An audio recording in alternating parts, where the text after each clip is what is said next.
We are one. We are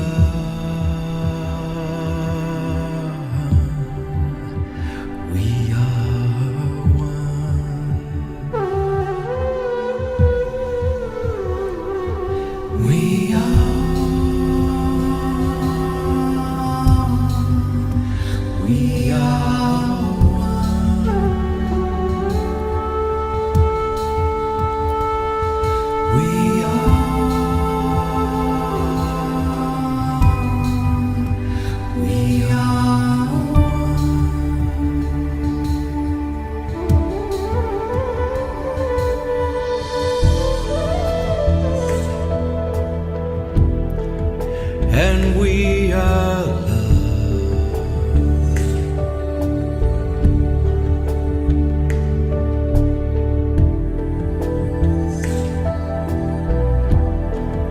For we are one.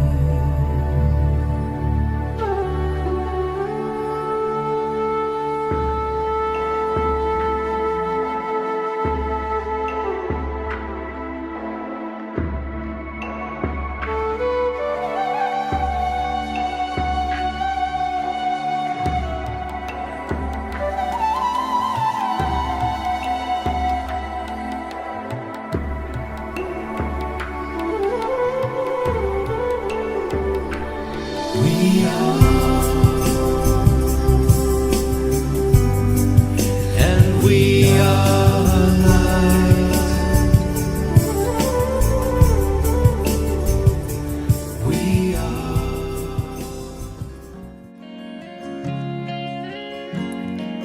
You love me so much more than I could ever know.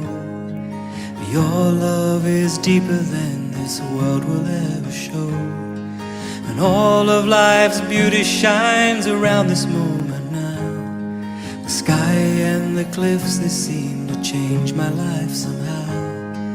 And I will never be the same, will never be the same. Whoa,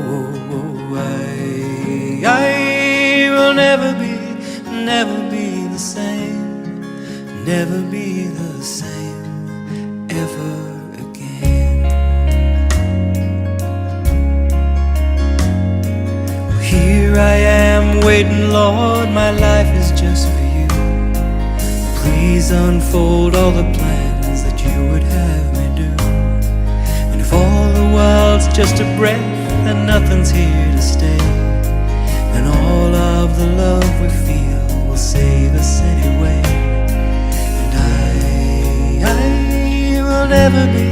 Will never be the same, will never be the same. Whoa, I will never be the same, will never be the same ever again.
same.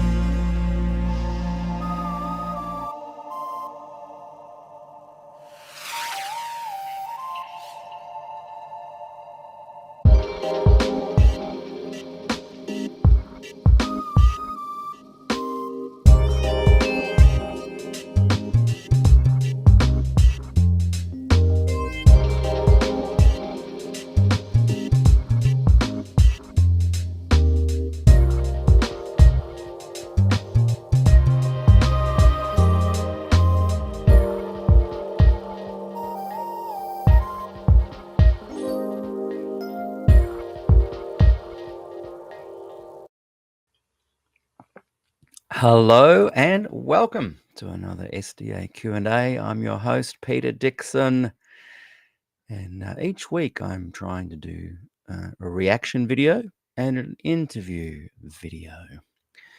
And those that want to get through to the core of the program today, just scroll through and you'll see the shorter intro I'll play in a moment, just after I've done my little preamble.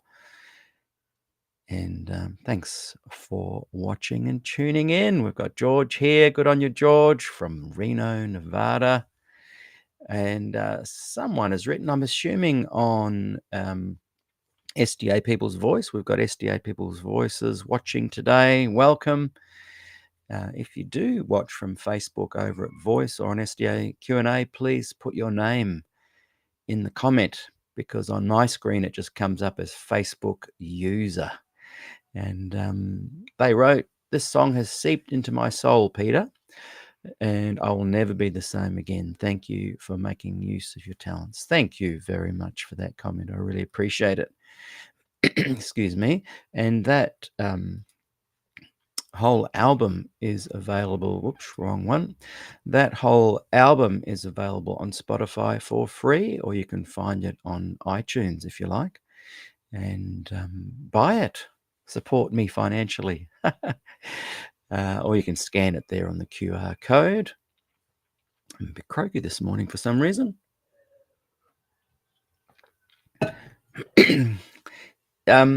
Yeah, so the whole album there, which is interesting, it's 20 years ago, sometime this year, very soon. I'll find out the exact date it was released. 20 years ago, Standing at the Cross, Peter Dixon Band, you need to search for. And again, thank you to those who support the channel financially.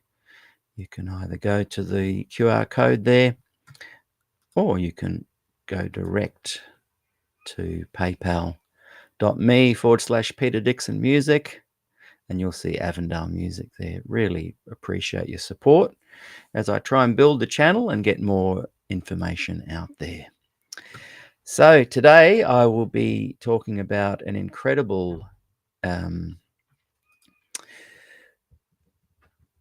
video that Ted Wilson recently released. I'm going to say a little bit more about how this video was revealed to me by James over there at Academy Apologia, and I encourage you to go and watch his full program on his perspective and take on this Defeating Adventism number 137. It's a really interesting video clip. I encourage you to go and check that out. And as always, just highlighting that I'm sharing someone else's belief system here. For some reason, when I share other people's beliefs, people say to me, "How could you believe that? What's wrong with you? How can you believe it?" I don't. I'm sharing other people's beliefs often. They are not necessarily my own beliefs. Other people say, "How can you give this person a platform?" Well, my whole goal is to try and find common ground by sharing the diverse range of people's views. You can't do that if you're in a little echo chamber bubble of your own content. So I'm willing to research and interview pretty much everyone. I do have a bell curve. Some people, no. Oh, I need a lozenger. Has anyone got a lozenger they can pass through to me? I feel totally fine. I've just been doing a lot of singing and traveling. And anyway, let's get started. I look forward to chatting with you after this little promo. We've got people watching from Arkansas. Andy Mack's watching and driving and listening today. That's great. Oh, yes, Andy Mack tomorrow. Andrea McMahon. I will be interviewing her tomorrow. So please join me. Same time tomorrow. And Andy has kind of been a new member perhaps to this group and is suddenly being exposed to all this variety of diverse content. And it's raising some alarm bells. We're going to be chatting to her about that tomorrow. Please join me. Okay, well, will the real SDA stand up? Gillian Ford is watching. That's awesome. And we've got the man himself, James from Academy Apologia. James, I'll be mentioning you again in just a moment.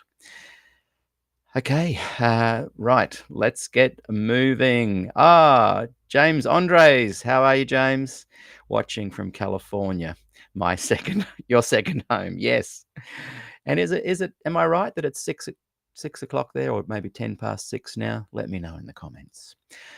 Okay, well, let me hit the button, and I'll get my thoughts together, and we'll officially begin.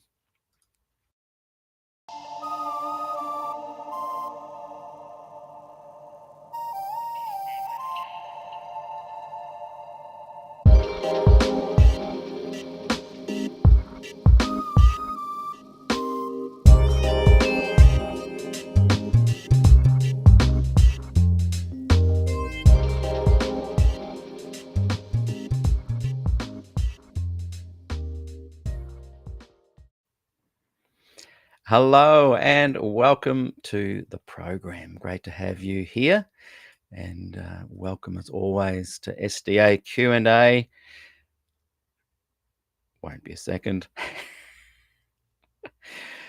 I'm just requesting a lozenge. You know, it's great to have James watching there from Academy Apologia.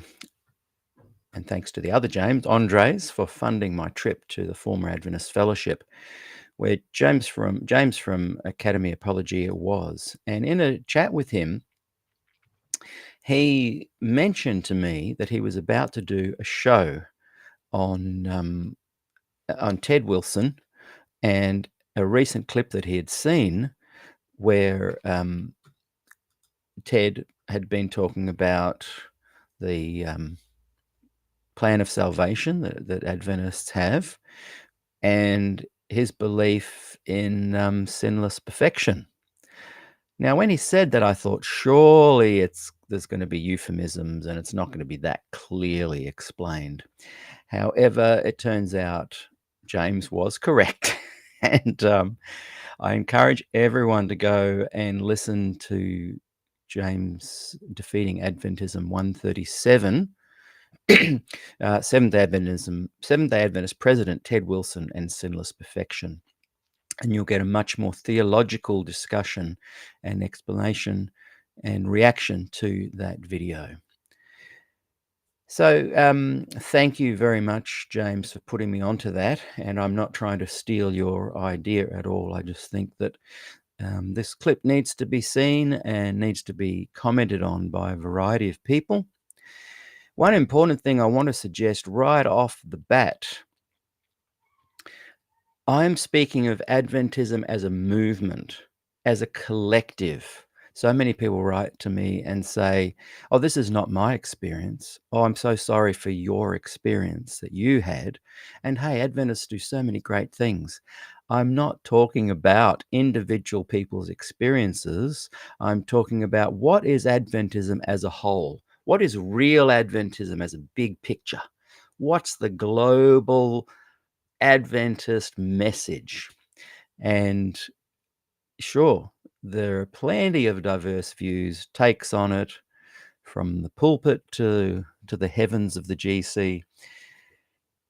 However, as a collective movement, I'm presenting what I believe is real Adventism, and Ted Wilson confirms that my hunch is correct. He is the president of the Seventh-day Adventist Church, and to be honest, I'm a little bit shocked when people say to me, I can't believe, where does he get this stuff from?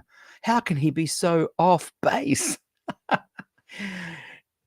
He gets it from Ellen G. White. He gets it from decades and decades of Adventist material, resources, teachings. This is no anomaly. This is not someone just cherry picking out of Adventism.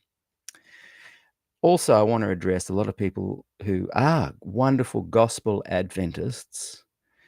They often say, look, this is not my experience. I'm a gospel Adventist and I am an Adventist and I see that as my heritage. That's great. Be a gospel Adventist. Join in with others, but don't think that in the first 20 years of Adventism, from 1844 through its official organizational step in 1863, that gospel Adventism was anywhere to be found. It started to be seen emerge a little bit in 1888 when Ellen White supported Wagner and Jones and their idea of moving towards a more progressive righteousness by faith stance.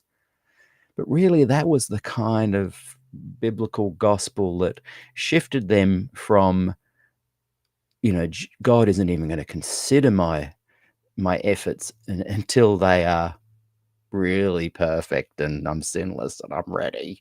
He accepts me now as I am. And I will now be able to, through his love, through his righteousness, through his faith, through his sanctifying presence, I'm accepted, and now I can move forward to be sinless. So gospel Adventists, good on you.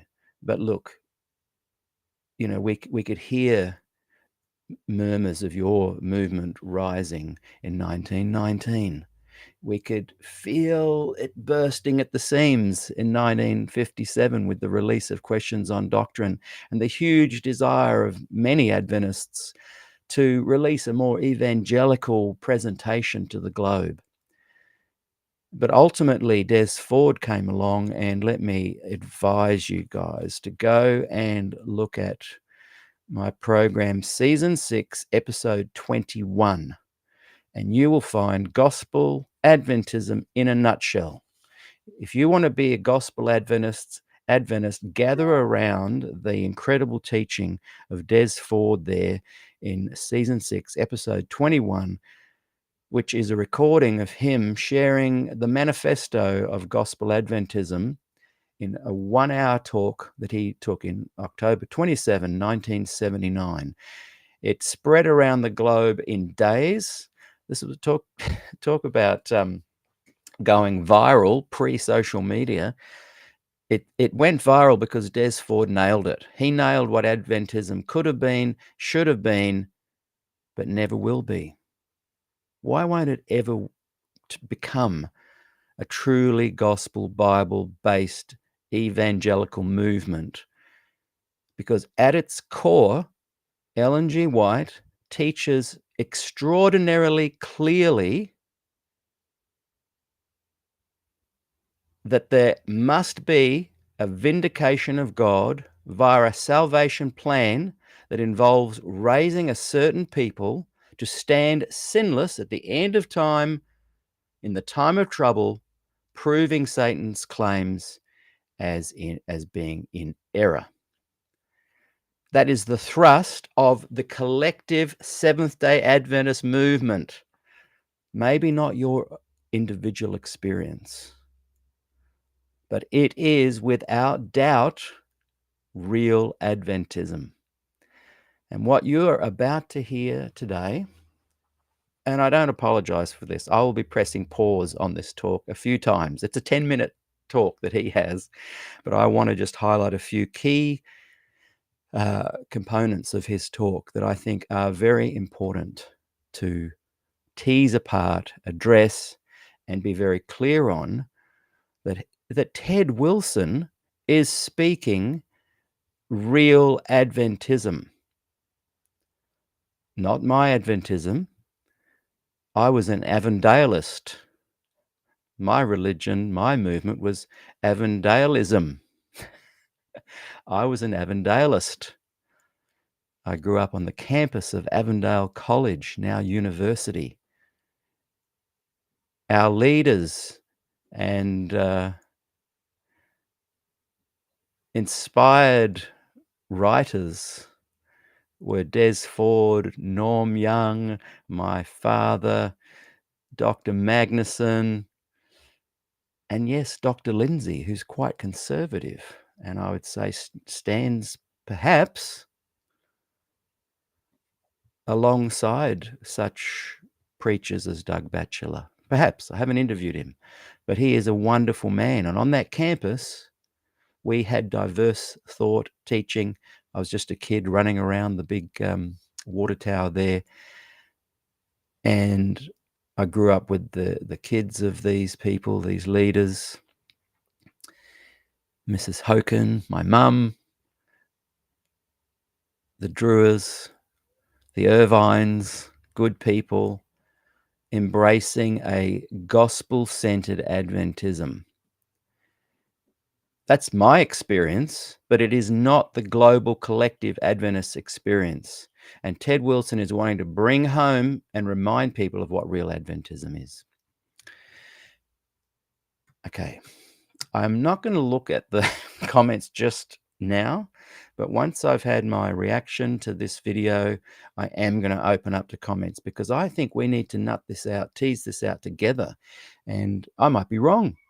I'm open to being wrong, and I want you to be really blunt with me. Share your thoughts, disagree, agree, whatever, because in having a conversation about it, we bring it to the fore. Because I believe the Gospel Adventist, not as an individual person, but I believe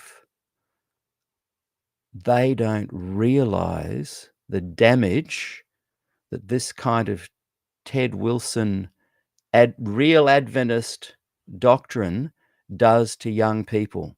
It damages them.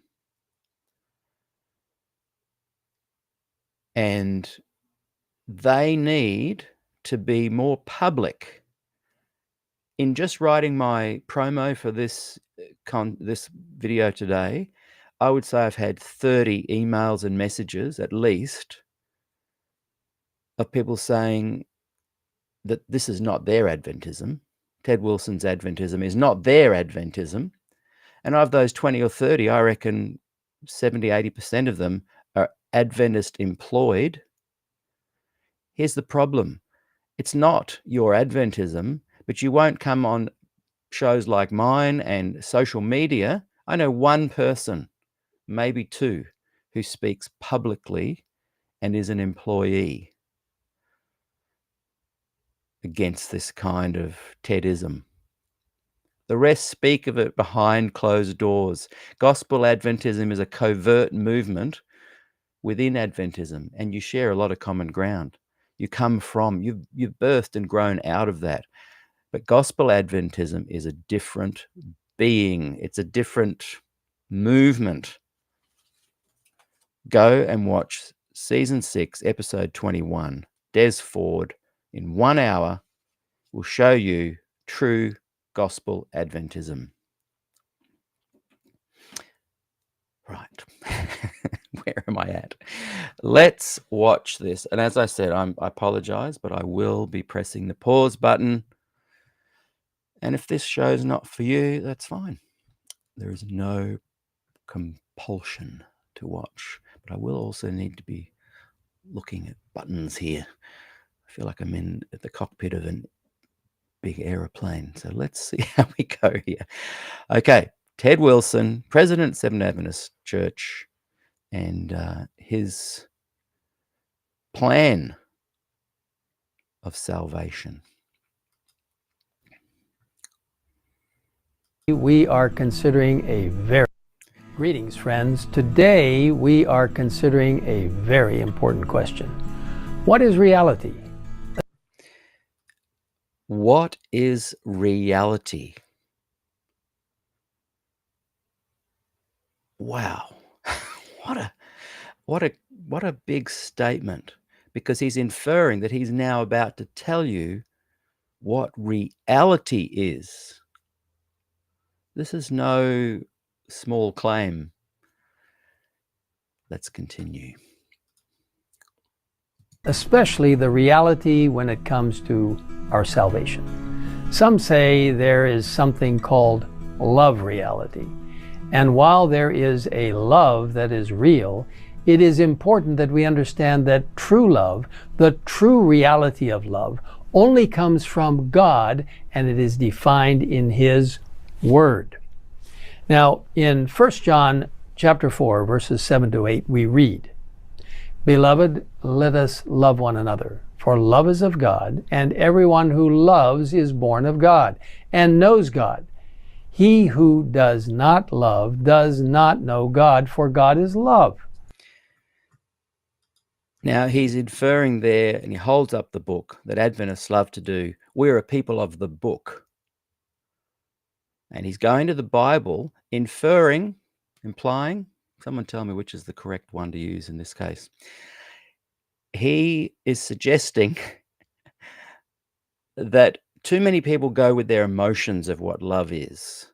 Adventists love this one. They present the Bible, and then they say, hey, and use your knowledge, use your brain to work out what the Bible is. Don't be swayed by your heart.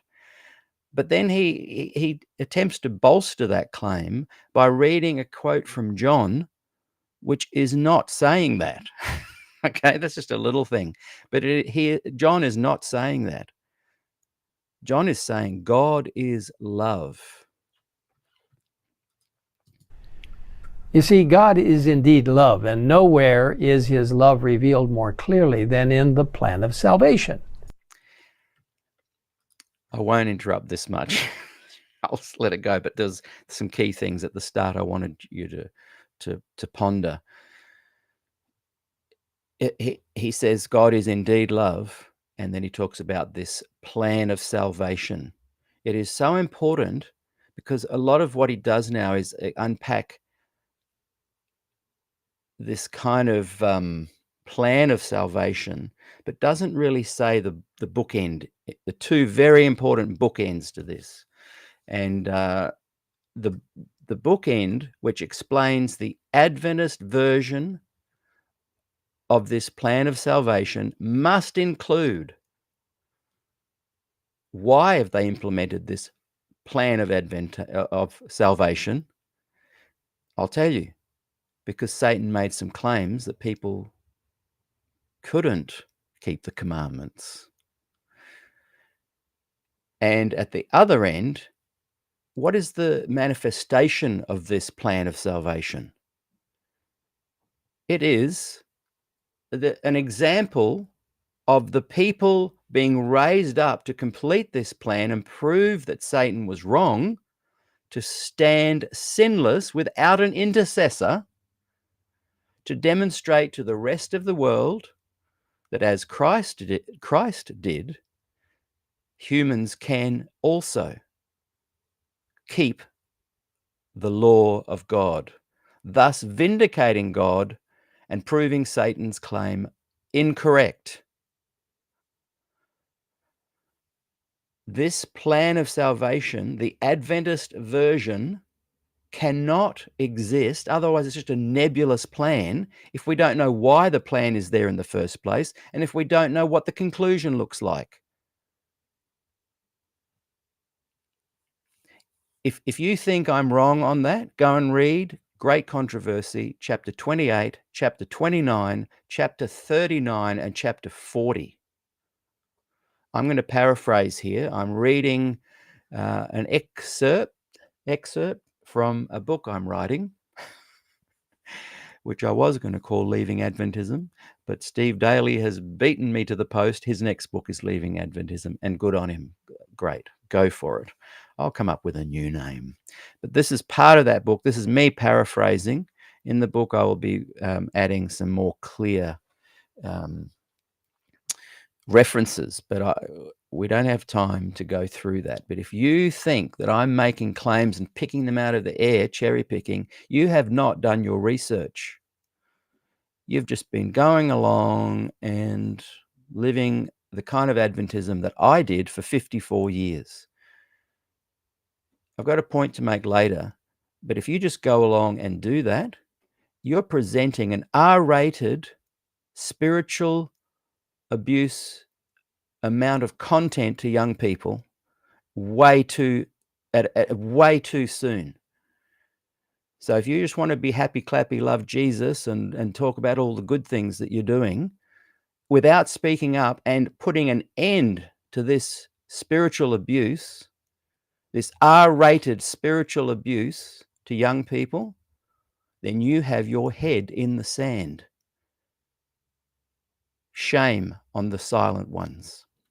So this is what I wrote, and it just unpacks a summary in my own words of this plan of salvation.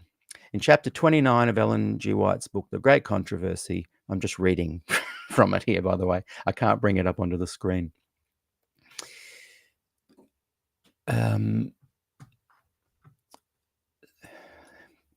In chapter 29 of Ellen G. White's book, The Great Controversy, Satan's main claim centers around his assertion that God's law is unjust and oppressive. Satan, in his rebellion against God, seeks to undermine the authority and righteousness of God by accusing him of being tyrannical and harsh in his administration of justice. Satan argues that God's law, particularly the Ten Commandments, is too stringent and impossible for humans to keep. He presents God as a harsh taskmaster who demands perfection from his creatures without offering any grace or mercy by casting doubt on the fairness and love of God. This is Satan's claim. Satan attempts to lead humanity astray and turn them against their creator. Throughout the Great Controversy, Ellen G. White emphasizes the cosmic battle between good and evil, light and darkness, truth and deception. Satan's claim in chapter 29 underscores his deceptive tactics in trying to distort the character of God and lead people away from his truth and love. Now, by the way, this is all, Ellen White's embellishment. I don't think any of this is truly found in the Bible. She just unpacks and adds bits and pieces here. If you're an Adventist, you have a view of the Bible, not tainted, but filtered by Ellen White. Despite Satan's lies and accusations, the overarching message of the book is that God's character is one of love, mercy, and justice. So this is now Ellen White's claim. Through the life, death, and resurrection of Jesus Christ, God has demonstrated his unfailing love for humanity and offers forgiveness and salvation to all who repent and believe in him.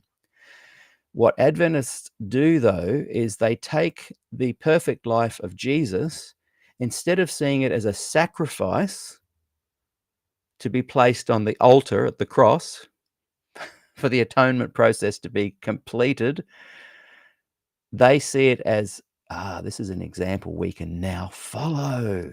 If you don't think that's real Adventism, head out of the sand. Collectively, globally speaking, that is real Adventism's general thrust. Ultimately, the Great Controversy serves as a reminder that the battle between good and evil will culminate in God's final victory and the establishment of his eternal kingdom of righteousness. The lies of Satan will be exposed and God's truth and justice will prevail for all eternity. How will that be done? This is a thought I haven't completely written out properly, but I'll give you the answer here as best I can. So how can this battle be won, you ask? What does winning look like? Here's the answer. Only when a pre-second coming judgment occurs and righteous people are chosen, who then must stand sinless at the close of probation as the time of trouble rages around them, only then can God be vindicated to the angels and the other worlds, looking on. Only when they stand without Jesus as their intercessor and remain sinless during that time can Satan be proven wrong beyond a shadow of a doubt that his claim is false. That is the whole point of this movement. Regardless of your personal experience, the good things the church has done, the overall thrust of the Adventist movement is to raise a people to vindicate God by proving Satan was wrong with his claims. Now, Adventists say that they're going to raise up these people who wear this garment of Christ, which helps them be perfect via Christ's power, not their power, by Christ's power, to stand at the end of time sinless, keeping the commandments of God. And as I said, thus vindicating God's character, all other life forms, and therefore completing the plan of salvation. This is the plan that Ted speaks of. And it is the Adventist plan of salvation. If you are shocked by that, if you think it's going to change, the only path to change is if people that are gospel Adventists join together. I personally think under the banner of Des Ford's teaching in that recording that is season 6, episode 21, gather together under that as something that helps bring you together. Find other places where gospel Adventism is being taught, shared, but try and be more bold about it. Try and get that word out there. And again, in a minute, I'll explain why I think that is so important. Okay, back to the clip, and I'll try and interrupt less. The book of Matthew records a fascinating parable of Jesus. It's about a wedding and a proper wedding attire. In Matthew 22, we read that a great wedding was arranged by the king. There's a lot of excitement as the king prepared this celebration for his son. In verse 3, we read the following. He sent out his servants to call those who were invited to the wedding. Now, sadly, those receiving the invitation weren't excited about coming. Can you imagine a king inviting people to a wedding and they didn't come? We should keep in mind that this parable has meaning for us today. Jesus is calling us to his wedding feast. Are we coming? Receptions can be a challenge. If you've ever prepared one, you know. We've had 2 wedding receptions in our home and 1 at the church. And I'm glad people came to the wedding receptions for our precious 3 daughters. But in this parable, not only did the guests not show up, but they didn't even appreciate the king's generous invitation. They made light of it, joked about it, and went their ways. You see, in the parable, those receiving the wedding invitation seized the king's servants, treated them cruelly, and killed them. When you go out as God's co-laborer, be prepared to be refused, to be tormented, to be shunned, and maybe even killed. Through the years, many Christians, including Seventh-day Adventists, have been martyred for their faith. This is, I think, a really important thing for gospel Adventists to grasp. He said that almost under the radar. And if you say to me that you haven't experienced this and you are a multi-generational Adventist born into Adventism, I'm so happy for you. But the majority do experience this. And what I'm saying they experience is spiritual abuse. He just talked about the potential of being killed if you didn't stand up. He mentions there the torment and possible execution of those who aren't willing to make a stand. The problem is, and this is where I say Adventist teaching is R-rated, the problem is they begin teaching this kind of thing about the time of trouble. Many of you have read this book now by Mary Kay McLeod. She's now Mary Kay De Silva. She wishes this book was never released. That kind of R-rated material is given to Adventists at a young age. That is disgusting. My daughter Ruby studies via Montessori online, homeschooled. She's now in grade 5. She has never heard that kind of abusive language. Never. So you go off and you do your wonderful church activities and you cluster together in your wonderful gospel Adventist circles. But if you aren't speaking up against this child abuse, your good works mean nothing. Your happy, clappy Jesus feeling means nothing.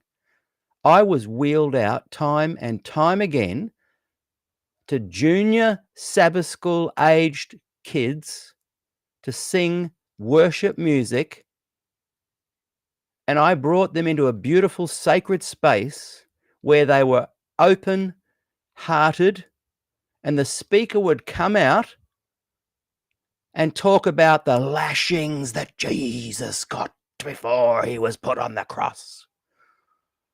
They would talk about the time of trouble where parents and kids would dob on each other and some would go to jail. That is spiritual child abuse. Am I wrong? Am I wrong?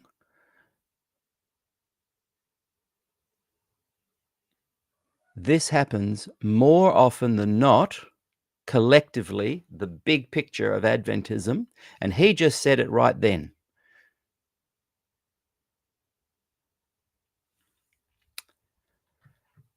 Okay, back to the video. But we do not need to be afraid of the future.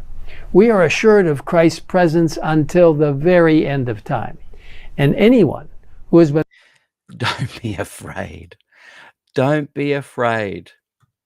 I had nightmares as a 7-year-old. And don't be saying, oh, that's sorry you had that version. Collectively, many thousands of young people reaching the age of 7, 8, and 9 recount nightmares they had. So don't be telling me that I might be put to death if I don't stand up for Jesus. But hey, don't be afraid. Everything's going to be all right. I would never tell my daughters that. I would never recount that they might die, that they will go through a time of trouble unlike anything seen before, and then say, hey, but don't worry. Been watching current events will know that prophecy is being fulfilled just as God foretold. We're not living in normal times. Returning to the parable, when the king heard about how his servants were treated, he was furious. He sent out his armies, destroyed the murderers, and burned up their city. Then the king started over. He told his servants, the wedding is ready, but those who were invited were not. I just wanted to add there before he returns into talking about the garment, which is a really important thing he's about to unpack. He mentioned there that he believes we are now in this fast approaching time where all this abuse is going to happen.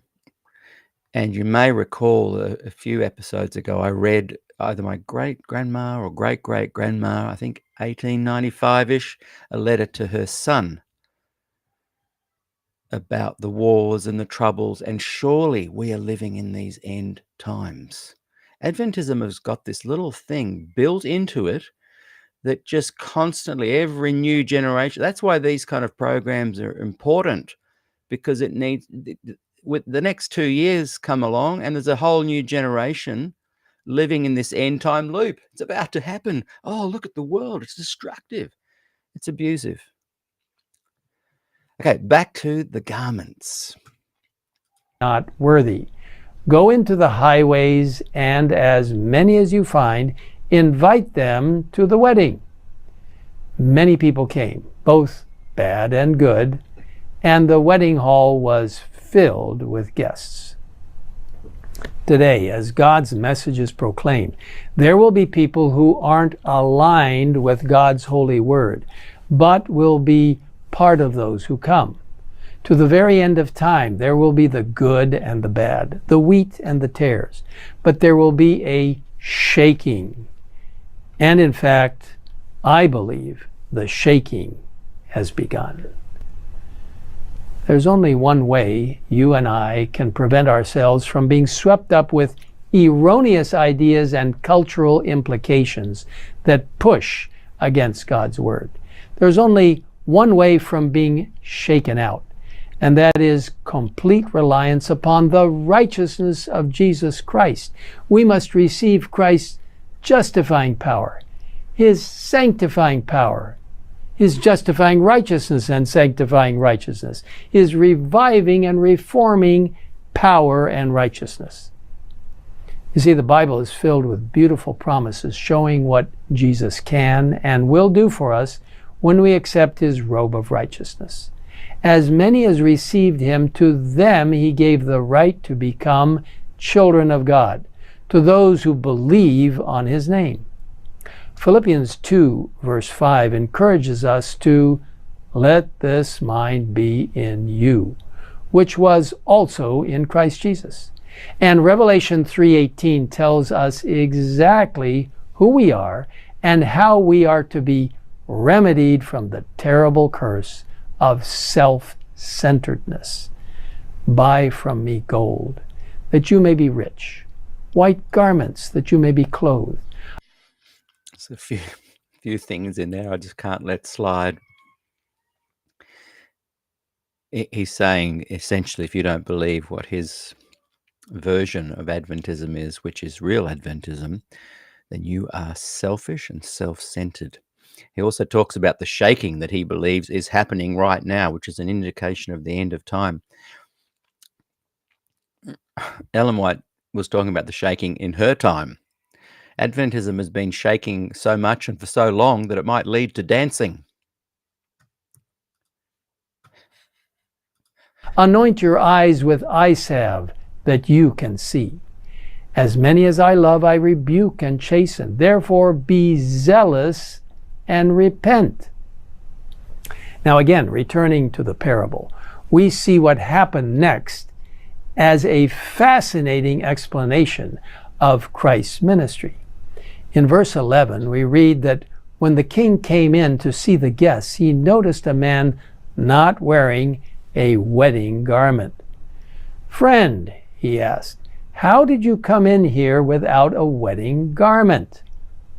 The man was speechless. This poor fellow, even though he'd been given a perfect suit, didn't accept and wear it. The king not only invites us to the wedding of his son, he also provides the right clothing as a gift. When Christ provides his robe of righteousness, it's a perfect fit, and it fits everyone. We just need to accept it and put it on. That magnificent book, Christ's Object Lessons, I hope you've read it. I hope you will read it. It delves deeply into the parables of Jesus Christ. So he's building up to this idea of the garment. It's available to everybody. We put this garment on. This is where Adventism is anti-gospel, not gospel. and I'll touch on that in a moment. This garment that he is building up here. And he was about to say something there. There we read in that book that the wedding garment represents the pure, spotless character which Christ's true followers will possess. Please. Yeah, I forgot to mention that he talks about, is it Christ's Object Lessons, the Ellen White book? Classic, don't mention Ellen G. White. Just this great book by a motivational and inspiring speaker. I hope you read it. I hope you have read it. I hope you go to the bookstores and buy it and read it tomorrow. This is classic Adventism. They don't like to necessarily reveal Ellen White as being in any way authoritative and having some kind of lens that we look through to the Bible. They want to keep the Bible. You start mentioning Ellen White and people start going, what you talking about? So he's in a public space here, so he's being very careful. Okay, he goes on to talk about what Ellen White teaches, which permeates Adventism. Please notice, it's not our character, it's Christ's character. It is the righteousness of Christ, his own unblemished character, that through faith is imparted to all who receive him as their personal Savior. Do we really believe this? Now, on the following page, we read this wonderful promise. Only the covering which Christ himself has provided can make us meet or prepared to appear in God's presence. This covering, the robe of his own righteousness, Christ will put upon every repenting, believing soul. This robe, woven in the loom of heaven, has in it not one thread of human devising. Christ, in his humanity, wrought out a perfect character, and this character he offers to impart to us. All our righteousness are as filthy rags. By his perfect obedience, he has made it possible for every human being to obey God's commandments. So, dear friends, don't fall. Okay, he's coming up to his big thrust here. I just want to highlight, and a big thank you again to James from Academy Apologia. Go and watch his Defeating Adventism number 137, where he talks more theologically based about this. But he discovered that what Ted Wilson is doing there is cherry picking also Ellen White there. But, that's just an interesting thing to point out. And just the way you notice there, the beautiful way Ellen was writing, I doubt that she phrased that herself. And that's okay. That's fine. But to claim direct communication from God's mouth to her ear, and having only a third grade education, that was used a lot by Adventist apologists just through the years to imply, I forget which is the right word, that this confirmed her special connection with God. So she's claiming there that this beautiful garment is put on us. And the gospel of the Bible, if you're a Christian and you choose to follow that path and the Bible alone, the point of that parable and the garment is saying that is now how God sees you, through the beautiful garment of Jesus' robe placed upon you that you've welcomed and put on. The Adventist, Seventh-day Adventist distortion of this parable to turn it into some kind of magic weave that will give you the ability to not sin, not by your own power, but by this magic garment that you put on. That is so anti-gospel. And it is not Ted Wilson cherry picking in a sense that he is fabricating this message. excuse the pun, he has plenty of material to draw from. Okay, I might back up a tiny bit there. For the trap that people set up when they say it's not possible to keep the commandments. It's not possible to live a perfect life. It's true that you can't live a perfect life on your own. There's no possible way. But with the robe of Christ's righteousness covering us and his power, his sanctifying power living within us, we are able to follow wherever he leads. And then something else. Okay, that's his key message. Don't listen to people that say you can't keep the commandments, you can't live a sinless life. Don't be sucked in by their lies. And then he waters it down with a little, because you can follow Jesus where he takes you. Yeah, well, where does he take you with that? Into perfectionism, the core of Adventism, because there is a plan of salvation that Ellen White supported, promoted, taught her whole life to vindicate God, to prove Satan's claims wrong, which can only be done if you put on that garment and then at that moment in time, you're being prepared. You're on the team now. And one day, you're on the league. You're in the league of players of all the teams that are trying to get there to heaven and live this life that Adventism is suggesting you live, the path towards character development.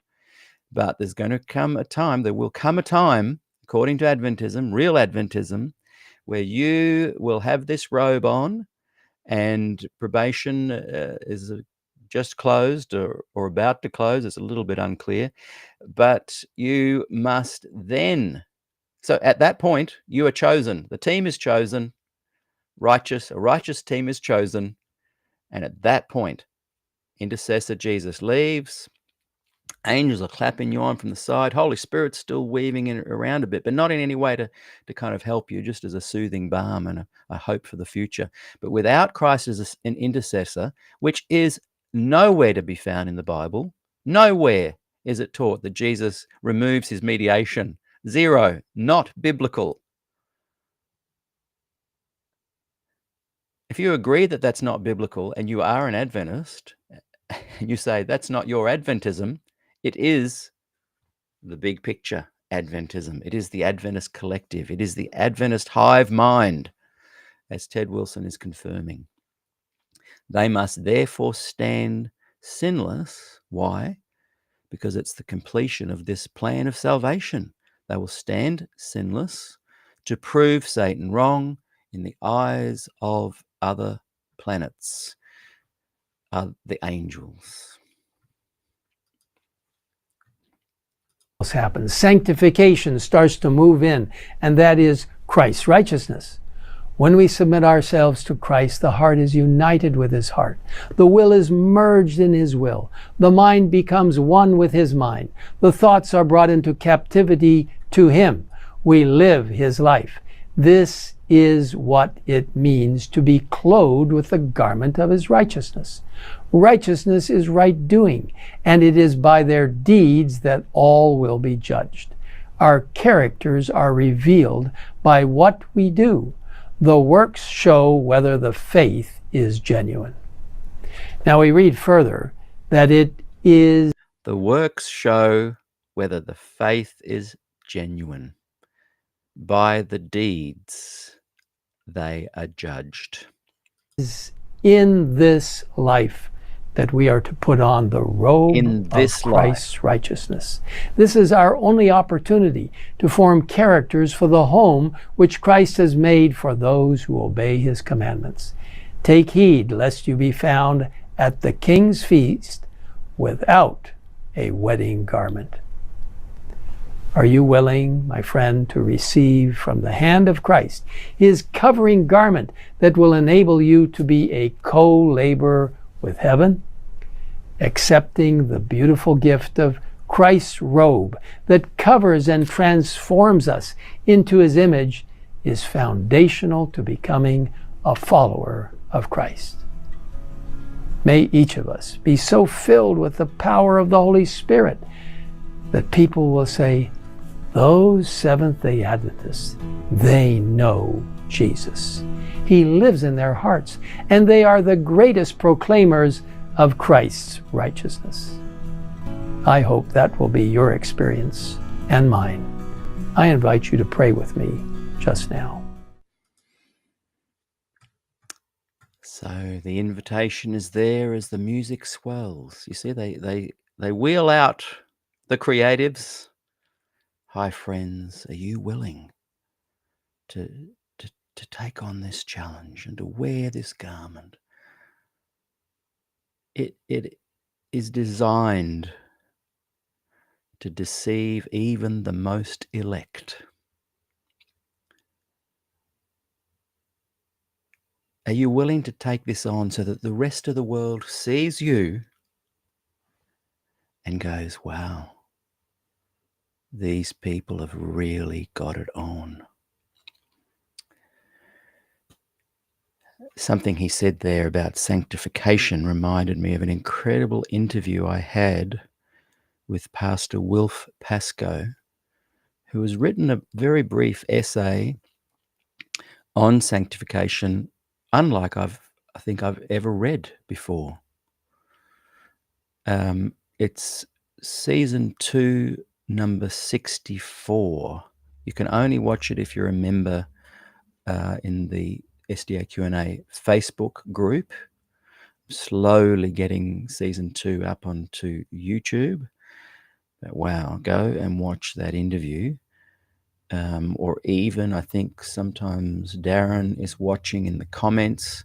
Shoot a message to him, because I'm pretty sure they'll email that to you. No cost, of course. It is an incredible essay on what sanctification actually is. So, Adventists, within Adventism, there are many individuals who grasp the Bible concept. Of course, they have to dig and search and go through the bush with the cane knife, cutting their way through all the other stuff. And how amazing that someone like Dr. Desmond Ford was able to put together, October 27, 1979, a 1-hour manifesto of what gospel Adventism is. What gospel Adventism is, what it could have been. He felt what it could be. But within a year, he was taken through the Glacier View Tribunal, Kangaroo Court, and ousted. So gospel Adventism remains covert. Well, that's the Ted Wilson Adventism right there. And I believe Ted Wilson is a real Adventist. He is a real Seventh-day Adventist. And I will get pushback from that, but I encourage everyone to watch this entire video and maybe gain a perspective of what I'm saying in a new light. I am not trying to criticize or destroy this movement that cradled me for 54 years of my life. I was 5th generation, marinated in Seventh-day Adventism. I'm not trying to restore these essentially 2 groups that live under the Adventist banner, the real Adventist and the gospel Adventist. I'm not trying to restore you guys to some kind of cohesive, unified conglomerate. I'm trying to tease you apart so that you can proudly move forward unhindered by the other side. Do you believe the teachings of Des Ford as expounded in that program. You don't have to agree with everything. The general thrust of what he said theologically, then you're probably a gospel Adventist. If you think he was of the devil and is full of lies, then you may be somewhere on the more conservative side of Adventism. I'm not talking about conservative in relation to standards. I'm talking about this very deep theological perspective that aligns itself with this unique plan of salvation. The sanctuary doctrine, the investigative judgment doctrine, as sanctioned by Ellen White in a vision from God, is the only unique doctrine. So if you say Ted Wilson's Adventism is not my Adventism, you are dismissing the only unique teaching of Adventism, the only unique teaching that is at the very core of the whole real Seventh-day Adventist message. It is its main thrust to vindicate God against Satan's claim.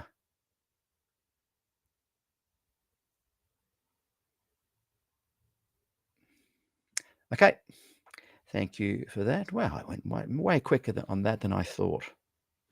I'm going to go to the questions because I'm super interested to hear what some of you have to say about this. And maybe I'll change my mind. Maybe I am wrong and I've totally gotten the wrong end of the stick and I'm barking up the wrong tree. Maybe. Let's have a look. Mark Anthony, will the real SDA stand up? And Mark Savage is watching. I'm very interested in your thoughts on this, Mark. James has been watching from Academy Apologia as well.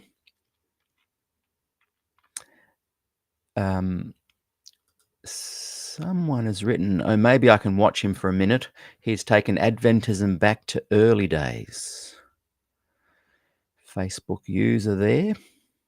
He sure has. Back to the early days of 2020.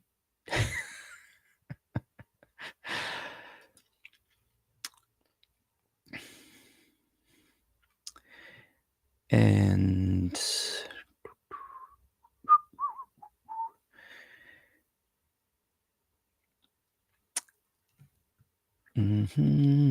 sorry, there's lots of comments I'm just going through.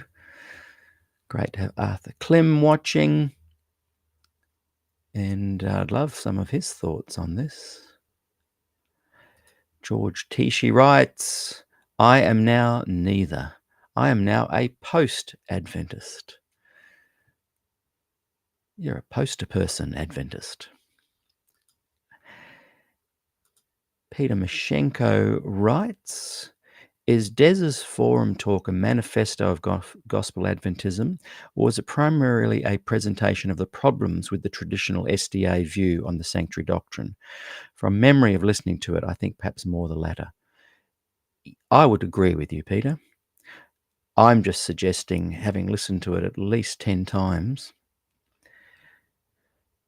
that it turns out it is also a fantastic resource to find out what is gospel Adventism. There's no real place to go. There's no gospel Adventist movement. The One Project, they tried and they still do great things. And there's still isolated capsules of this kind of wonderful Adventism out there. But they were certainly kicked off the official support books of the Seventh-day Adventist Church. And where is gospel Adventism in a nutshell? I can't find it. Where is it? One that is supported by the Adventist Church. For example, Doug Batchelor is supporting this real Adventism I speak of, and he's sanctioned by Ted Wilson and the church. Is there any sanctioned gospel Adventist movement? I don't know. That's why I've kind of searched, and Peter, I think that you can find it. So yes, you're correct, but have a little look at that again. Go and listen to season 6, episode 21, and I think you will be surprised and you will go, hang on a second, Peter was correct. That actually is a very good manifesto of what Adventism is. And Mark Savage has written, yep, I thought Avondale was how the world was back in the day. You and I went to school there, didn't we? On the campus there, Mark. We were both in grade 2 together. I think grade 3, 4, and half of grade 5. It was incredible place.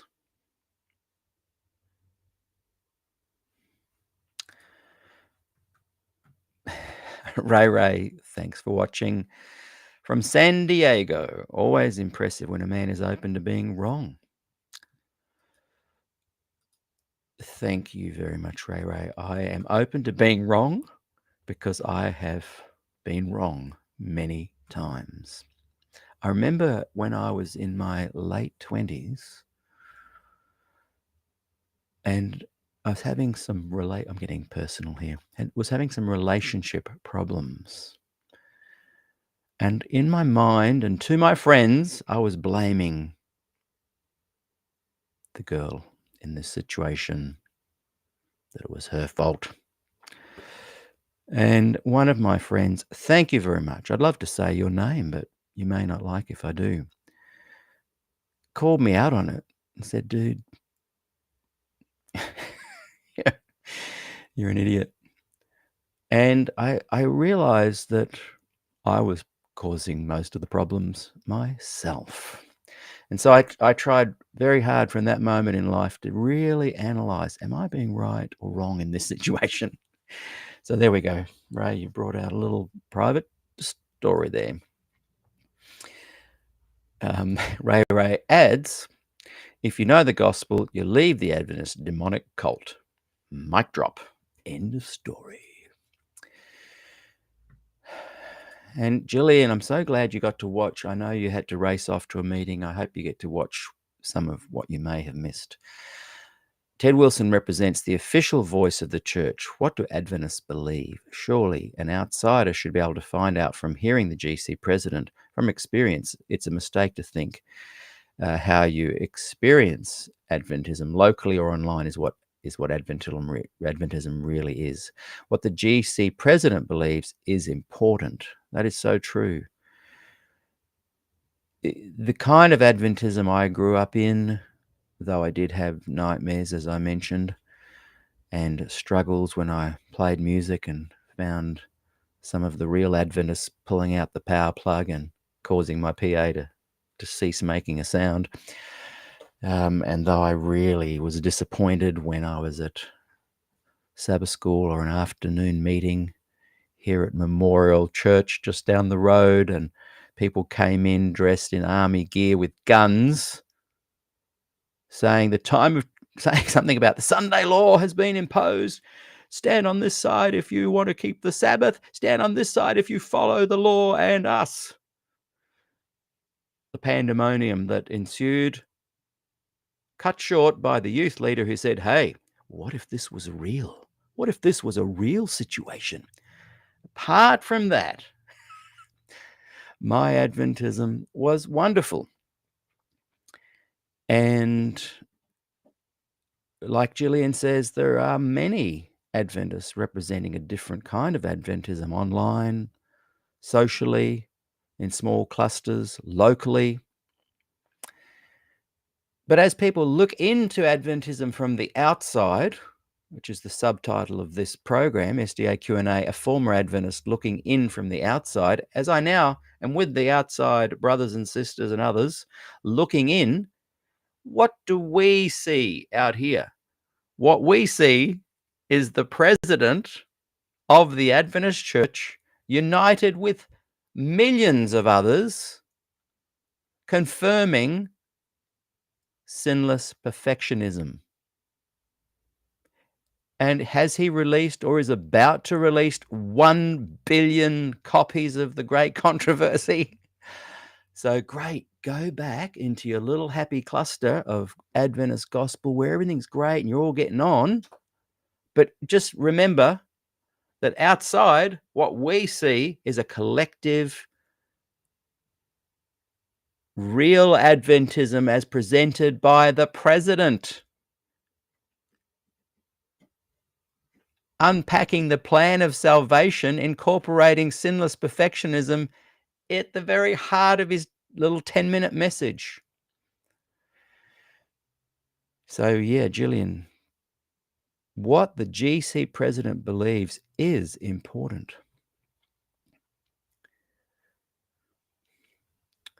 Thank you, Schley. You got it exactly right, Peter. 100%. Thank you. Thank you, Ray Ray. I'm glad you're enjoying that song. Written and recorded 20 years ago. And available for free on Spotify if you want to scan that.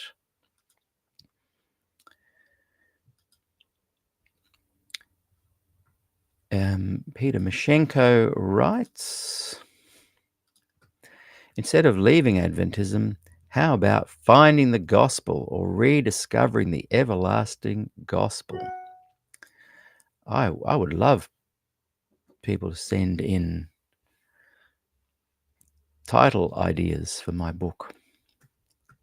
I'm sure it'll be released sometime before I pass and leave this mortal coil. Someone wrote, I think possibly from Voice, SDA People's Voice, which is another group I began many years ago online. And we're going live there today, also to Twitter, Instagram maybe, Facebook and YouTube, and here, of course, on SDAQ&A. It is spiritual abuse. I wish, and look, I'm so thankful for having two amazing parents.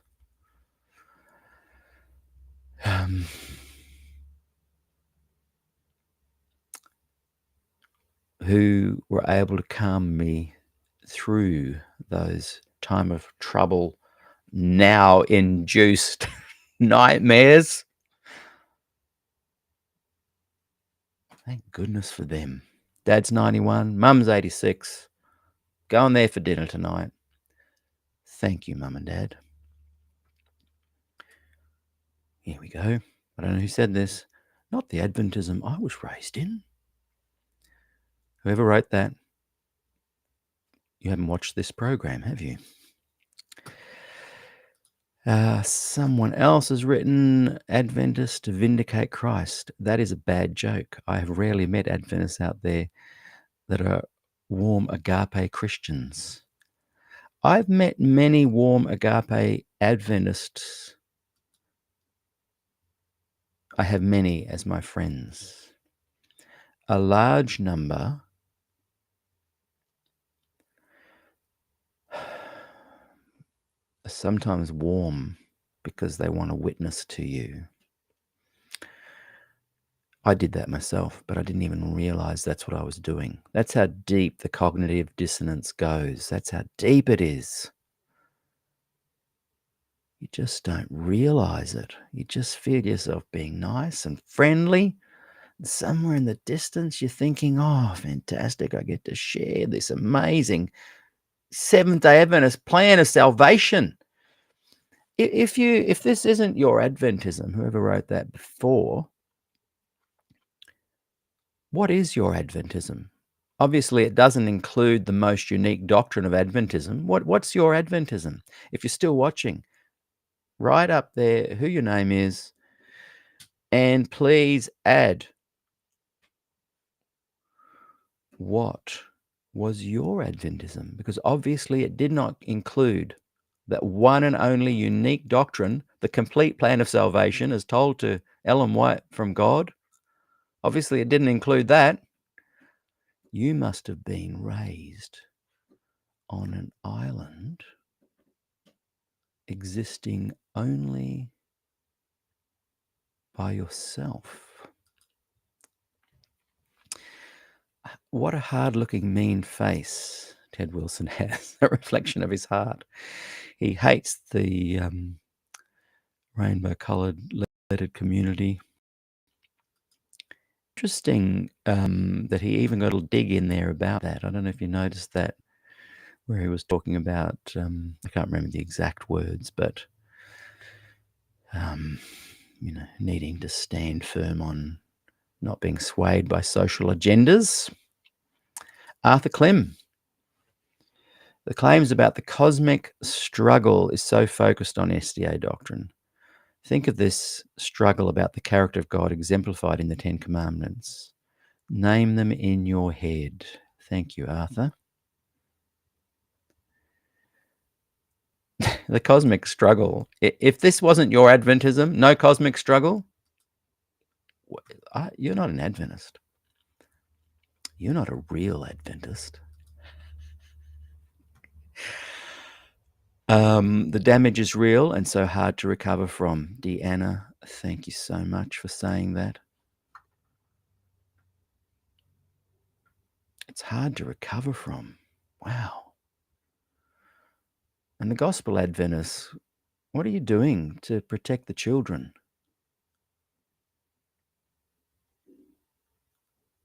When you say, hey, focus on Jesus, let's focus on the community. Jesus also cleared the temple. Jesus spoke up so much they crucified him.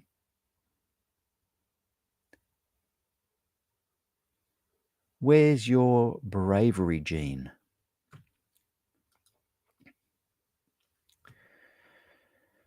I don't know who wrote this. I'm going to say it till I'm blue in the face. If you're on Facebook, please put your name there. Thank you. The Adventist teaching of persecution makes me so incredibly angry. It's spiritual and emotional manipulation by the church. Yes, agreed, Facebook user.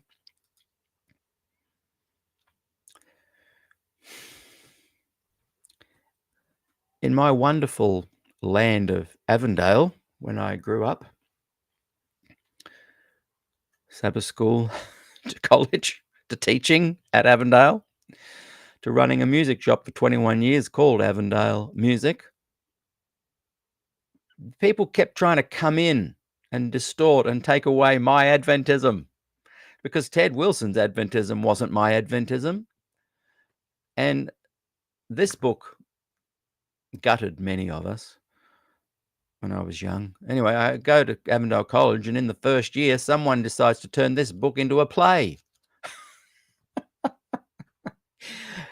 We were gnashing our teeth in fear that night as we watched this play.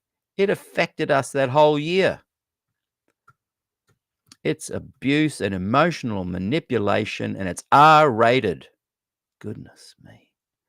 Feeling quite passionate today. The only controversy would really be about the Sabbath. The Sabbath would not be an issue in heaven. The great controversy began before creation. The Sabbath has meaning only when one is living on a globe, thank you, that circles the sun. Heaven would have no need for a memorial to creation, pre-creation.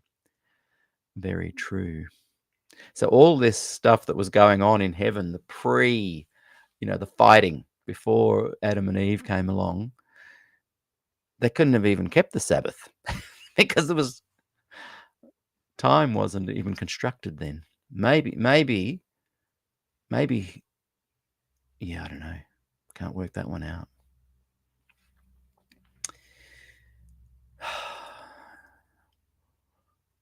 How do you keep the Sabbath on a globe?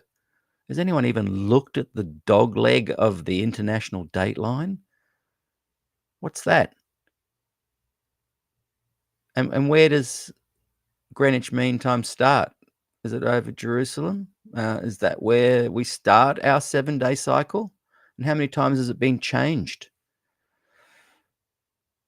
We need to get back to the lunar calendar. It's the only one that gives you accurate assessment of time. But where's the starting? Anyway, evil triumphs while good people do nothing. If you're saying that's not my Adventism, there's some pretty deep, nuanced things I could say to that. I was given it to read at age 12 by my sister-in-law in 1971. The book about the Fox sisters freaked it out more. I forgot all about it now, but constantly thought about the devil. Adventists love thinking about the devil, don't they? It's always on the tray. Devil for breakfast, devil for lunch, devil for dinner. Someone has written, not wrong, mate. Thank you. Oh, this is a good one. It's how the church harnesses loyalty. You won't be saved if you can't be loyal to the church. Oh, so true. And then join that in with an end-time loop that's happening any day, because honestly, every 2 years is something you could say is, well, that's a sign. Whoa, he's coming any minute now. Better be loyal to the church. Go in, fear. It harnesses you. That's great. Harnesses you there. And Cooper, that story I told of the play of Now was at Avondale College, and the pretending soldiers, the actors with their guns, that was on Avondale grounds, but at the Memorial Church, which is the more conservative, it's the real Adventist church on campus. And we had half a kilometre away was the real Adventists, and we were the gospel Adventists, and we were constantly at loggerheads with each other. But yeah, so that did happen on Adventist soil. Someone has written, sorry, I should shut up. I'm so angry about this.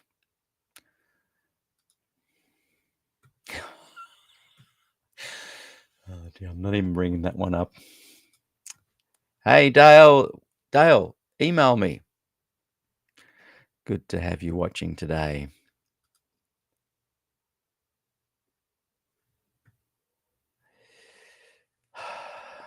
Cindy writes, I still have intermittent nightmares, you vicious people.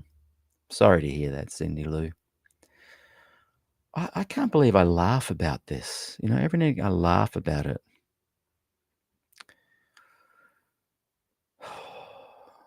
I've just seen a comment, Darren, it'll probably come up. Darren Pratt has written, church can never save you. Only Jesus saves you.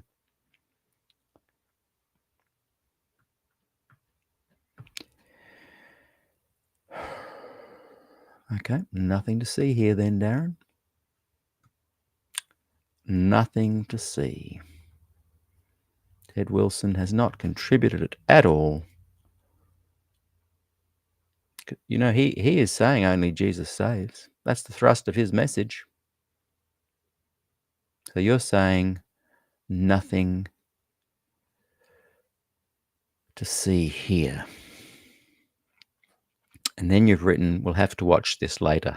Yeah, I think so. Before you say nothing to see here, please do.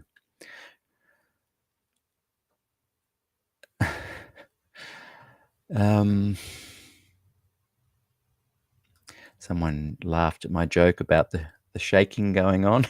Boy, I'm really catching up with comments. That was ages ago. A whole lot of shaking going on. Might be good. Shake off. Yep, shake it off. Yep, there's been so much shaking going on within Adventism since Ellen White's time. It might lead to dancing. That was my joke. Laurie White has written, the wedding garment is our character. Did I understand that correctly? I'm not sure exactly what the nuanced view there, but the wedding garment is pure Jesus. his character. And his character, like a magic piece of clothing, influences our character.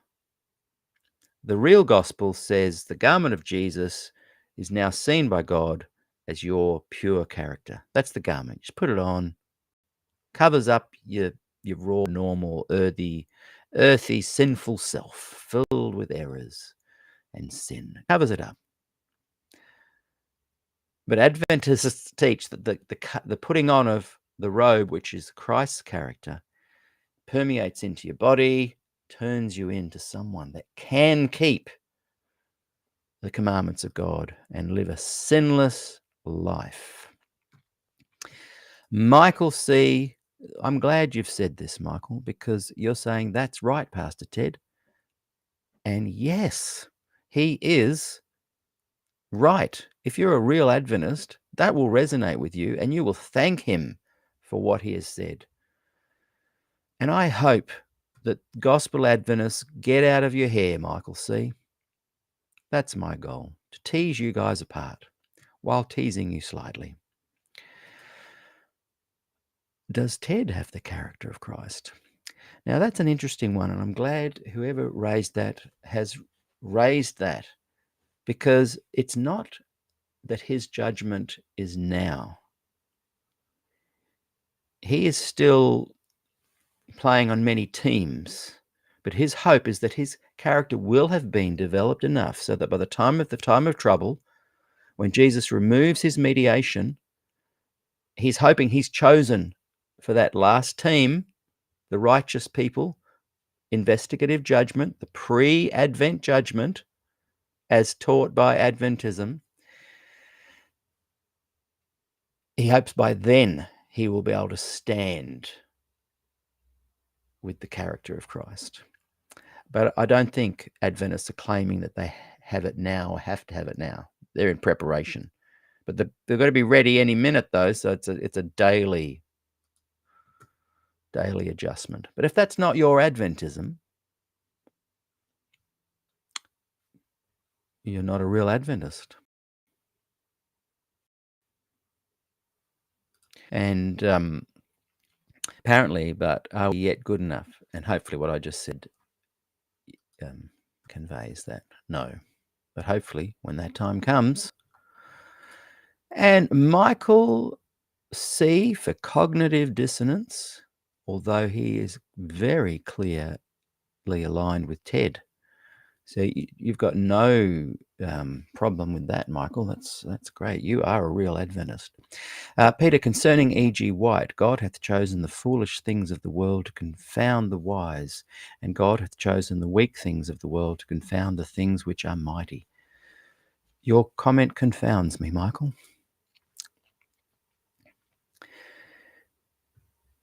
And Tim, how are you, Tim? I hope you're still watching as I try to catch up with these amazing comments.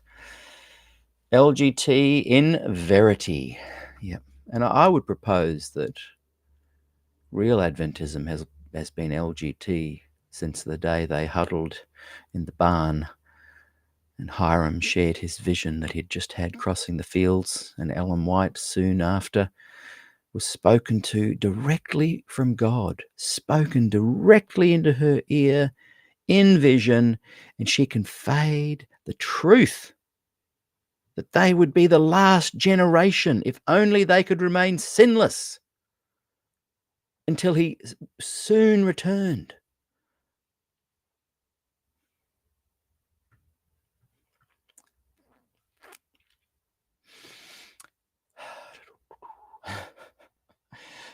Someone has just said magic robes, magic underwear.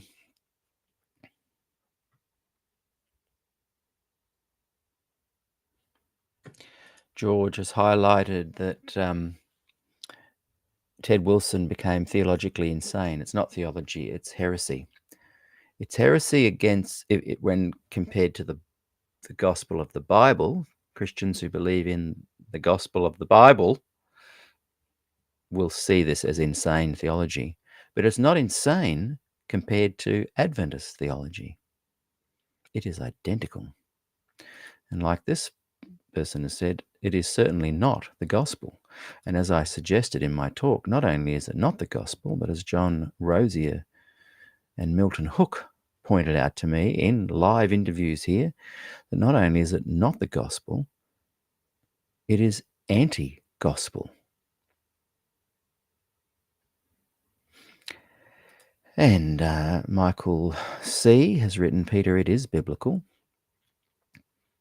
Well, that's what you think, and that's what Ted thinks, and that is real Adventism. So go for it. But many people don't think it's biblical, but they still try and justify Adventism or say, well, that's not my Adventism. Someone has written, I agree. Carol, not sure what Carol wrote. Jesus came to save us, not to condemn or see us lost. I'm guessing that's what this person was agreeing with. Jesus came to save us, not to condemn or see us lost. Now, isn't that interesting? That is what Ted is claiming also. So it's in that plan of salvation. So, Carol, what is your plan of salvation in relation to your comment? Which I think is fabulous, by the way. Jesus came to save us, not to condemn or see us lost. Do you see how Ted is saying that also? But how is that? How is your plan of salvation different to Ted's? And can you see how Ted would say what he's saying based on Ellen White's visions, based on Adventist doctrine, based on this last generation theology, this live without an intercessor and not sin in that last few moments of the time of trouble on this earth?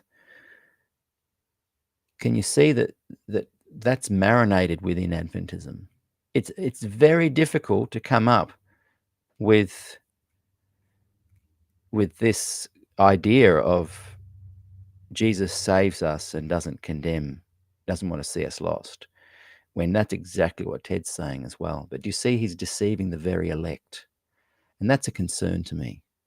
That's a concern to me because his movement, his real Adventism, is spiritually abusing children.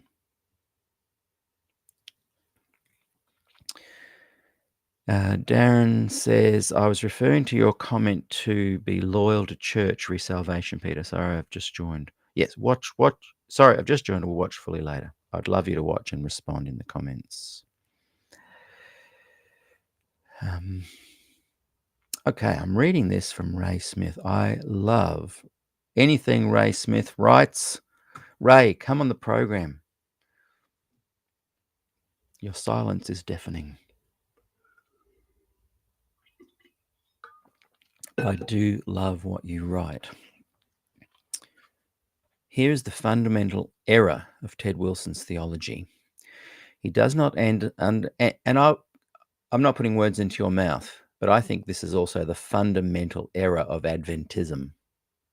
Real Seventh-day Adventism, marinated in this view that he shares, is not just his theology. It is not just his error. It is the error, in my opinion, my humble opinion, of real Adventism. He doesn't understand the biblical doctrine of justification by faith as forgiveness by a God of love. Agreed. And I believe real Adventism doesn't understand that either. Justification is not justifying power or justifying righteousness in terms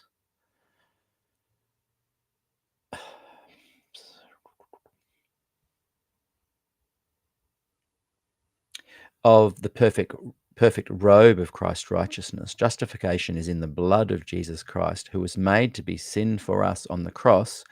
Without the blood, there is no robe. Destroy this key doctrine of justification by faith, and perfectionism, as here promoted by Ted Wilson, is the natural result and is another gospel. Well said. And would you agree that it's not just Ted Wilson? That the Seventh-day Adventist movement, with its unique sanctuary and investigative doctrine is another gospel. Would you agree with that, Ray? I'd love your thoughts on that in the comments. Would you suggest that it's not just Ted Wilson? I'm not talking about pockets of Adventism that have got the truth, but as a movement, global, collective, the movement of Adventism, what's its general thrust? Is it another gospel in your opinion? Oh, this is a good one. Jesus proved Satan wrong on the cross. It's the whole point of the gospel, isn't it? There's no need for 1844 and another kind of plan of salvation that's tacked on the ends as a reverse engineered way to prove that Jesus didn't come, but something else did happen in this false prediction put together by William Miller, confirmed to Ellen White by God whispering in her ear. See, Adventists can't do away with that doctrine because then they have to admit that Ellen White wasn't spoken to by God. They can't do away with it. Des Ford found that out. You can't, and he loved Ellen White, but you cannot say that she was wrong on that doctrine. You can't say it, but she was wrong on that doctrine. Atonement complete and completed at the cross. That's the Christian view. If you're a Christian, that's your view. That's the gospel. Satan was proved wrong on the cross. No add-on. And you gospel Adventists know that. You know it. And yet you say, I can't believe it. That's not my Adventism, what Ted says. I can't believe that. Can't believe. Where did he get that from? Where did Ted get that idea from? Oh my goodness. He obviously wasn't reading Ellen White in context. Whew. Oh dear. Oh look, James from Academy Apologia, who got me onto this clip. Go and watch Defeating Adventism. I think 137. And watch his take on this too. It's much more succinct than mine. He adds here, sinless perfection leads to John 1:8. If we say we have no sin, we deceive ourselves and the truth is not in us. And that's why I think it's really important to understand the Ted Wilson and the real Adventists. They're not saying they don't have sin. They say they're in training for that moment when they will have to stand without sin. And that's a big thing to understand about Adventists.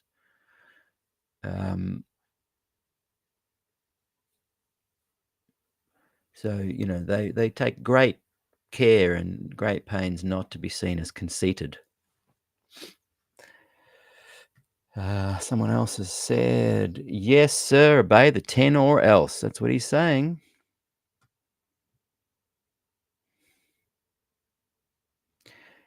And Carl has written here, the robe of Christ, of which has not one thread of human devising.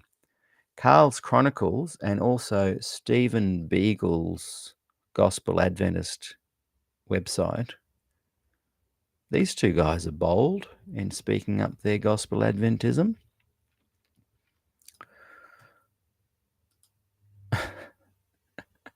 LGtarianism. Thanks, George. And Michael C. confirms that he is a real Seventh-day Adventist. Pastor Ted is right on. And I like how Ted's being bold. He's saying this is real Adventism, guys. Come on, get with the program. It's what we've always taught. It's what we're always going to teach. We need a shaking. Get out of here, you Gospel Adventists. We don't want you. Get out.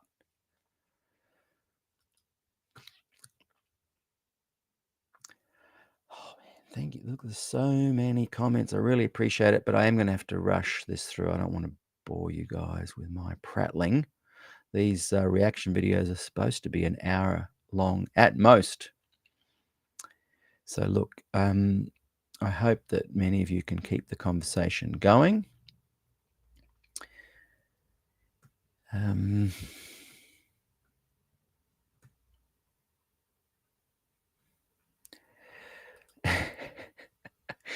Ray, you were wrong, Peter. Gospel Adventism is an oxymoron. Avondalist, did your parents denounce all Adventist heresy and daughter of the evil Ellen White? Satan is the scapegoat. Ray, I'm so glad you said that. Yes, I was an Avondalist, and I thought they had gospel Adventism in there. I'm speaking of the past. Both myself and my parents have denounced Adventist heresy.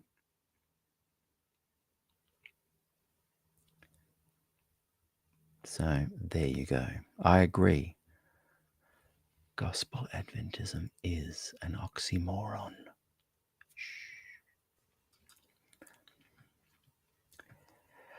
There you have it.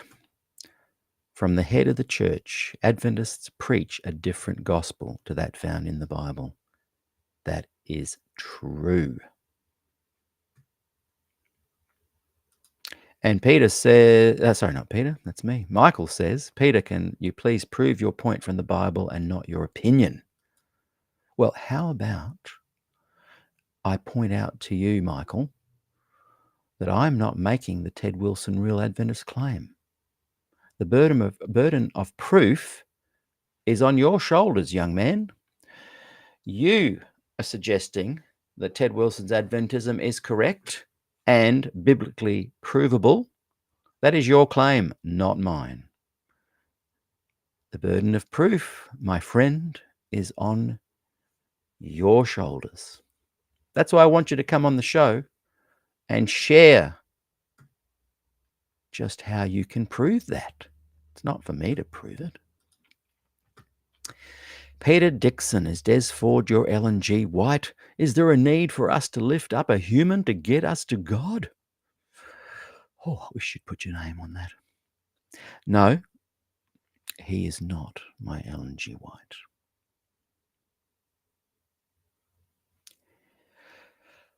I'm just suggesting that he is someone that can tell you what gospel Adventism is in a nutshell. I may not even believe what he says, but I observe that of the many people, only a handful can explain clearly what gospel Adventism is in a nutshell. Go and watch Season 6, Episode 21, and you will see Des Ford, who is not my Ellen G. White, explain very clearly what that is. And who are you, by the way? I'll have to go and look at Voice and do some research later. Not that I will do anything nasty.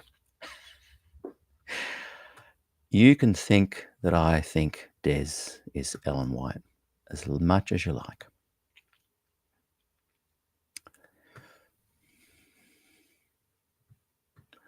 This is interesting.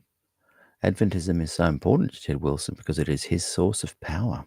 I noticed that flickering through his many comments, videos, etc.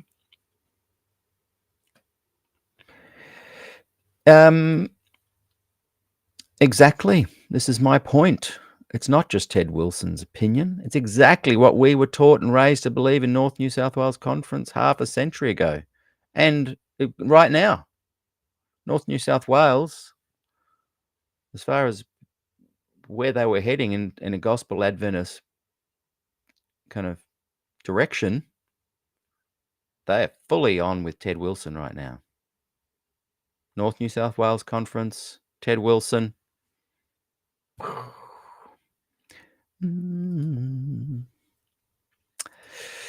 Come out, Peter. You try to paint a rosy picture of Avondale. Exactly 0 born-again Christians would stay in the Adventist abomination. Come 100% out, Peter.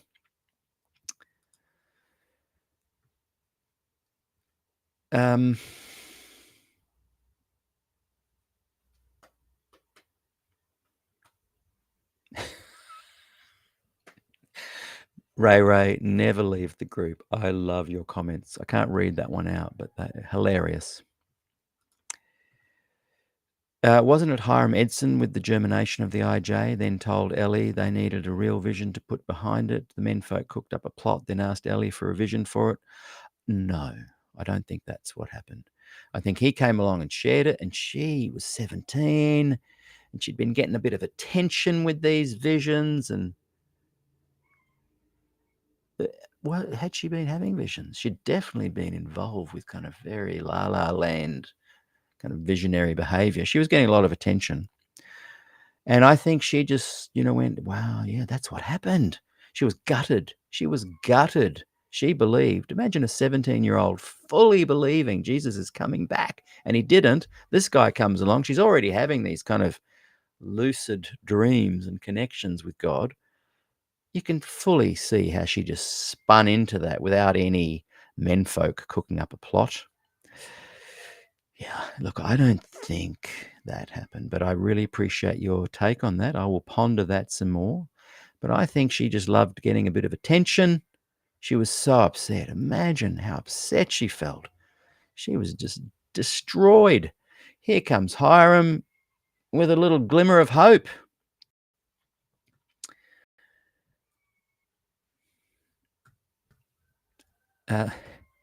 Ray said, Australia was cursed when daughter of the devil Ellen showed up. She was shipped there because she was hurting the movement.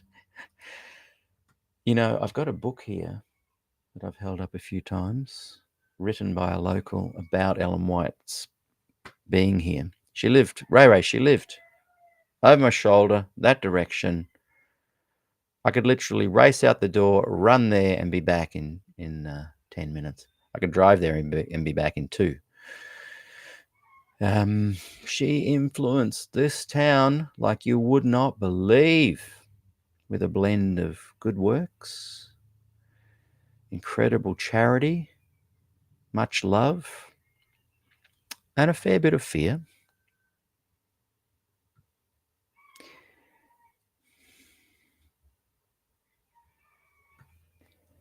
Boy, look, there's so many good comments here. I'm just going to have to whiz through them.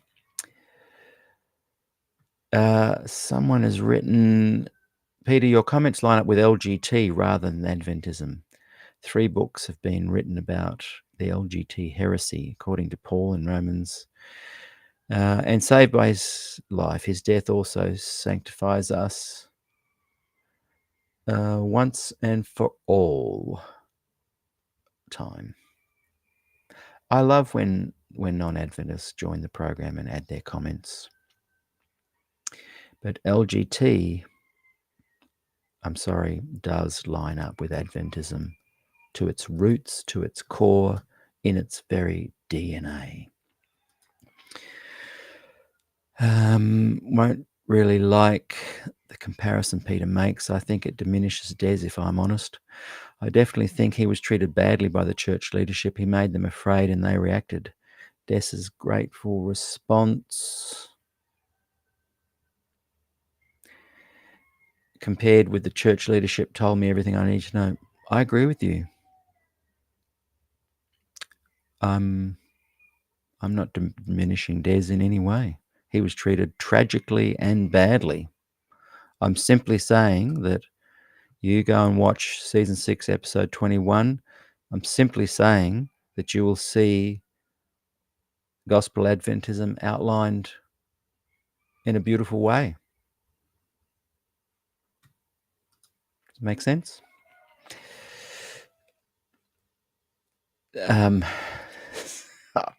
I cannot keep up. This is way back to that one about the did they really go in the church in camo gear? I would have had a total breakdown. Lawyer time. Yeah, 100% happened. Should have been there, Cindy Lou. Screaming. Total fear. They burst in with balaclavas, army gear, and guns.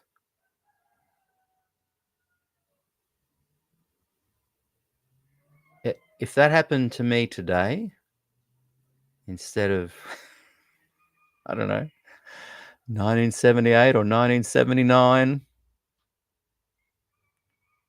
Imagine the reaction.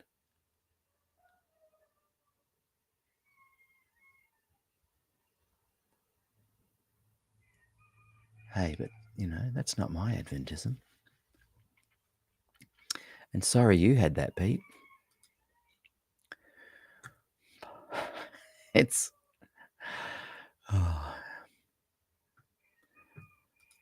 there is not a thing we can do about it. Wow. Profound.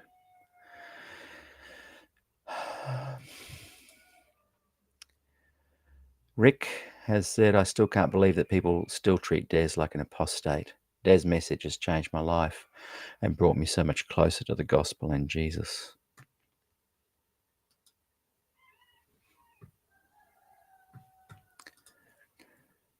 I really like your music, Peter. Thank you.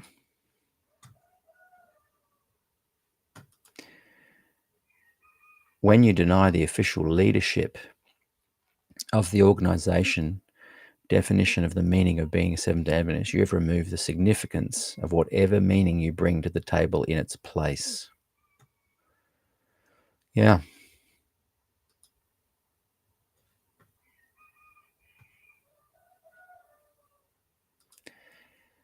Thank you, Mark. Before I leave this mortal coil.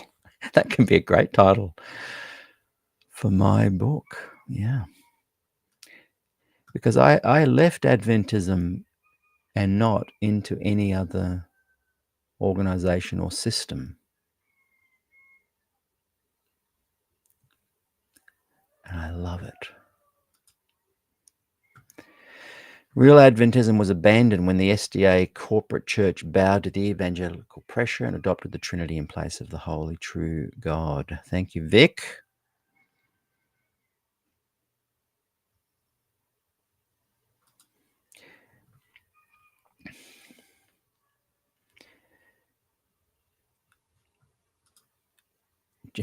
Here's another title. You can tell how far behind I am in catching up with the comments. Suggestion for my book, Duped No More. Who was I chatting with in the interview? Oh, it'll come to me. He wrote that great book that really influenced me. And he said Adventist apologists are either duped or dishonest. And I added delusion. They're either deluded, duped, or dishonest. See, when you look at it that way, is Ted Wilson deluded, duped, or dishonest? There's no other option.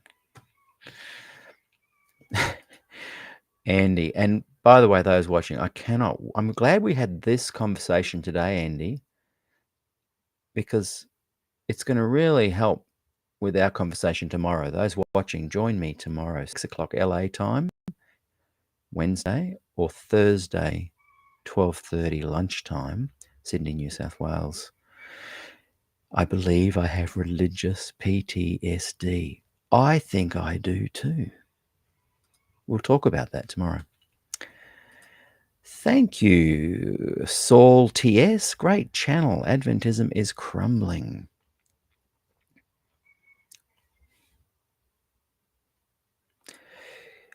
Michael C. Okay, Peter, you want to join up with the Gospel Adventists, so-called? Okay, they are called the Seventh-day Adventists and would be happy to have you. To be clear, Michael, I am not a Gospel Adventist. I kind of sit back and observe stuff and draw my conclusions, rightly or wrongly. So I can look at Des Ford and suggest that message that I have put on season 6, episode 21, defines gospel Adventism beautifully. I can look at Ted Wilson presenting his plan of salvation video that we watched today, and I can confirm that he presents real Adventism beautifully. But guess what? I'm not a real Adventist, and I'm not a gospel Adventist. I wonder why that's such a hard thing to convey to people. What am I doing that doesn't really convey that?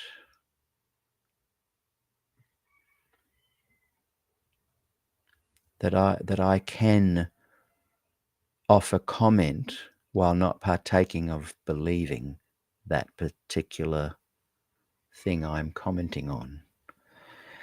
Maybe it's a unique thing. Who knows? Oh, this is interesting. Not me. I unfortunately read Preparation for the Final Crisis as a teenager. Hey, who was the author? There's another one called The Sunlight Girl or something like that. I didn't know there was a third one. I knew there was this one, the Now, rah, but I did not, and I knew The Sunlight Girl or something like that, but I did not know this Preparation for the Final Crisis. Let me know about that one.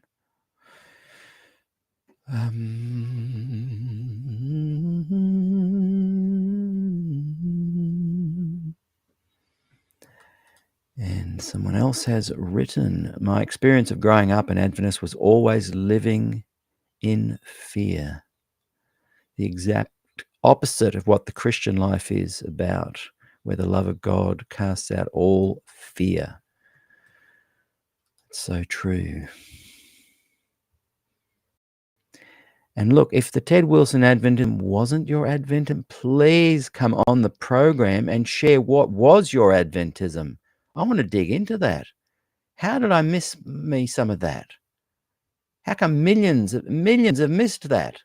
Why did only me and a handful of others get that kind of Adventism that was full of love and falling into this beautiful embrace of the Christian life? If you're watching this and you think, that's not my Adventism, please come on the show and tell me what your Adventism was. I want to just look at that and just send people in that direction. Because in my experience, to find this Adventism that casts out all fear when truly understanding the Christian life, as this person just said, I want to find where that is. But because all I've found is that people can find that, but only after harrowing experiences getting there. So, and the next thing, at my church, they didn't teach that. Okay, whoever is saying that, come on the program, tell me what that church is. I want to send people there and say, hey, you can find true Adventism. I'm wrong. My assessment of real Adventism is wrong. This wasn't your experience. Not at my church. My church didn't preach that. Come on the program. I will be kind and gentle. But I want to know, where is it? As far as I can tell, you people who have had this wonderful version of Adventism are very quiet about publicly sharing that. Come on the program. My challenge. Come on the program. I'll be gentle. I want to know. I want to know where this Adventism was, the one that I didn't experience.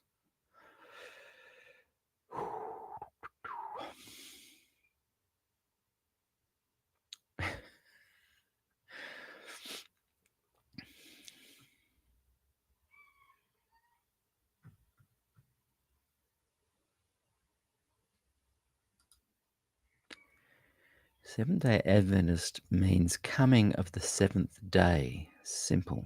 That is why they are called people of the day. Let's unpack that a little bit. Let's just say it does mean the seventh day, the Sabbath. And they're called people of the Sabbath and that day. Why are they called people of the Sabbath? Why is the Sabbath important? Because it's part of the commandments. And what happens at the end of time when time of trouble comes and you're not keeping the Sabbath? That becomes a salvational issue. And that ties in exactly to what I'm talking about. So it's not that simple. Who has written this one? We rainbow people are the epitome of evil to Ted. We exist so he can feel more holy by comparison. He can say, at least I'm not gay or trans. He has a gay relative, is that right? Like close gay relative. And look, I used to try and look through all the Facebook feed to find out who the Facebook users were, because that's all I see. It comes up Facebook user. But if you want to have your name shared, please put your name, because it takes even harder for me to find nowadays. Oh, Ray. As I said, never leave, Ray. I love your blunt approach. I think you're talking to Michael C. Can you prove your devil doctrines from a real Bible, Michael? You are a son of Satan. Sorry. Someone wrote earlier that sometimes you just got to laugh. And it's not to be mean to other people. It's just letting off steam. That's what the person said. See, one of the reasons I'm persisting with reading some of these comments is that the YouTube comments will disappear. I'm trying to bring as many on as possible. Once we stop live, we can read the Facebook ones later, but the YouTube ones are gone. Look, the person who authored this now, she had a massive change in her life. No longer an Adventist. She wishes this book wasn't printed anymore, I am sure. She was a teenager when she wrote this. In Australia, she was in about equivalent of year 11 or 12, so the 12th year of school, whatever that compares to the States.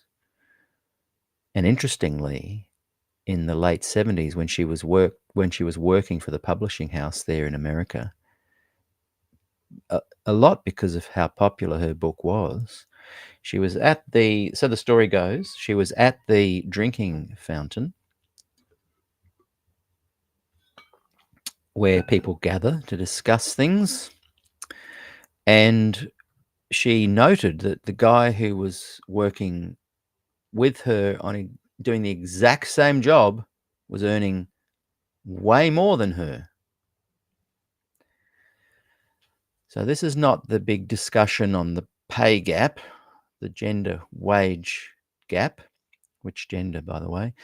This is not about people working more or less. This is literally note for note. They were doing the same job. She was getting way less. She took the church to court. So the woman that wrote that book, that just as a young person, eventually took the church to court. And because of her, the church began to pay their wages equally to men and women because of her. They settled out of court. They didn't go to court. They knew they would lose. Anyway, a bit of interesting background there. This is interesting. We were talking about the Sabbath before. There's no mention of Adam and Eve even keeping the Sabbath. Interesting.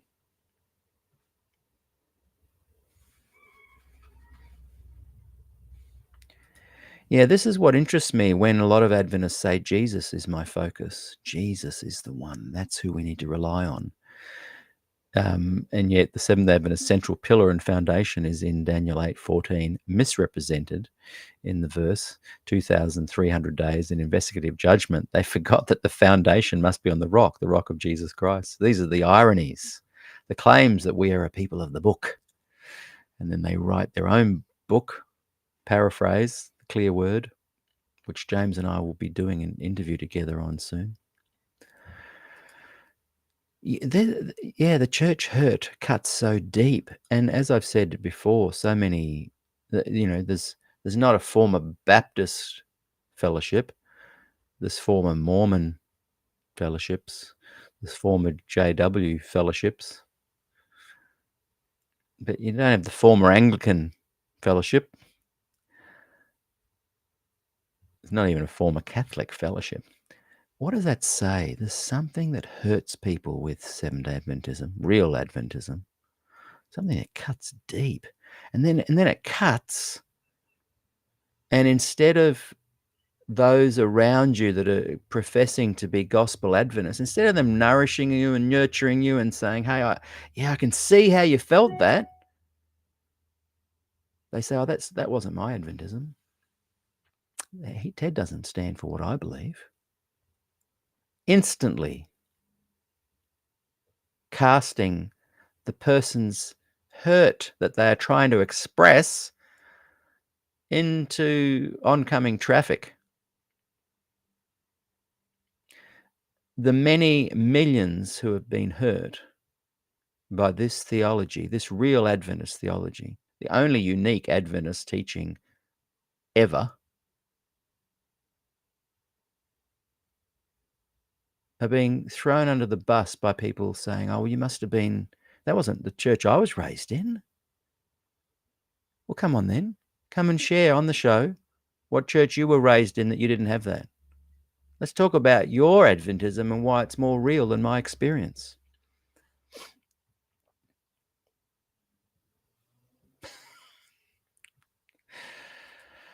Ray, look, I'm trying to observe situations. I'm not promoting these situations. I'm not promoting gospel Adventism. I'm not promoting real Adventism. I'm just saying this is real Adventism. This is gospel Adventism. This was my experience as a happy childhood at Avondale. I am glad I've left all of that. I am free and liberated. I go to sleep very happy at night.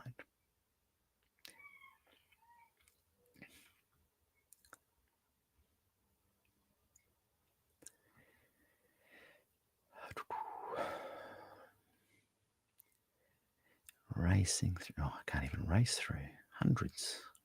Okay, we're just going to go right up to the end. Whoa, that's a long one. That's a long thing. It's the longest comment I've ever seen.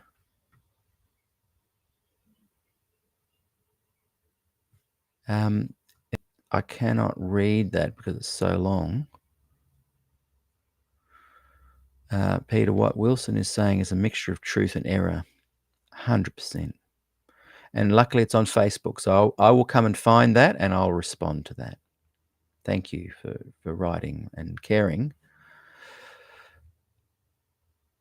Cindy Lou is talking about the guns and what? Yeah, I wanted to say what you've just said would have happened to you. I wanted to say it, but I thought, no, it's a family show. I won't. But what you said would have happened to you did happen.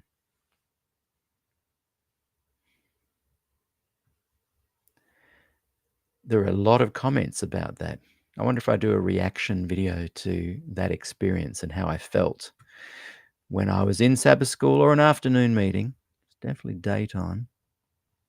I remember the guy who did it and organized it. I can't remember who the youth pastor was, though. But the guy's name was Blair. He's passed away now. He was only a couple of years older than me. What was his name? 1978, 79, 80 maybe.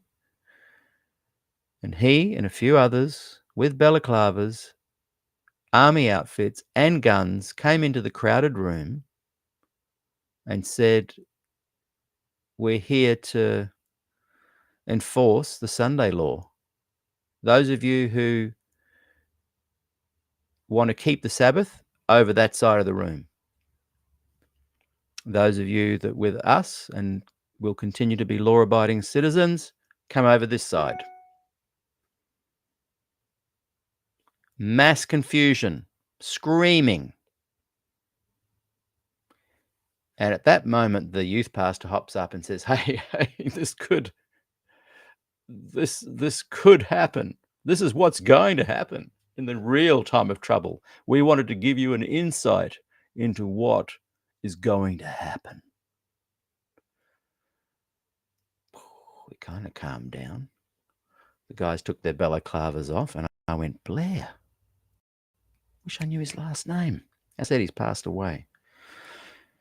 I should do I think I kind of just did, didn't I? A reaction video to that program. But I'm getting lots of comments about that. look, it is important I read some of these, but I will stop, guaranteed, in 15 minutes. Ted wants to be the shaking. He would think your beliefs are not Adventist and you should be shaken out so you don't sully his precious out. Yeah, exactly. And I think maybe Charlie Perth wrote that. I'm not sure. Someone just said, yes, exactly, Charlie.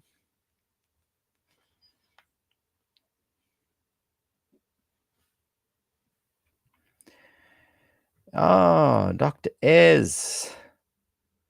Yes, Barry F., our sins went even further than the east and west. They went to heaven. More than just blotted out, weren't they? Book title? You know what? I'm not just saying it. I have literally got all the material written for my book. I just now have to go and put it all in order and edit and fix up little mistakes, fix the grammar, add a few things, little closing statement, share a couple of stories. But it's 90% complete. Book title, SDAism. It's like tuning the B string. The book title, Hypocrisy for the Gullible.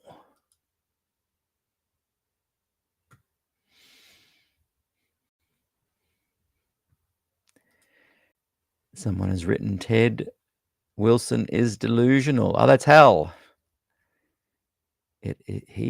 Yeah, but I'm suggesting that his resource material, his source material, is also delusional.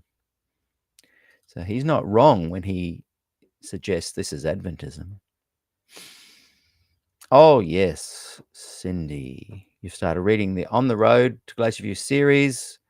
Gillian Ford is going to be on the program when number 7 is out there. That's going to complete the series, and we're going to talk all about it. And it is going to have a massive impact on you guys that wouldn't have happened if it had come out. All of them had been released a year ago. The time is right now for people to really understand what went down. The Dang Now book still has me keeping track of my hair rollers.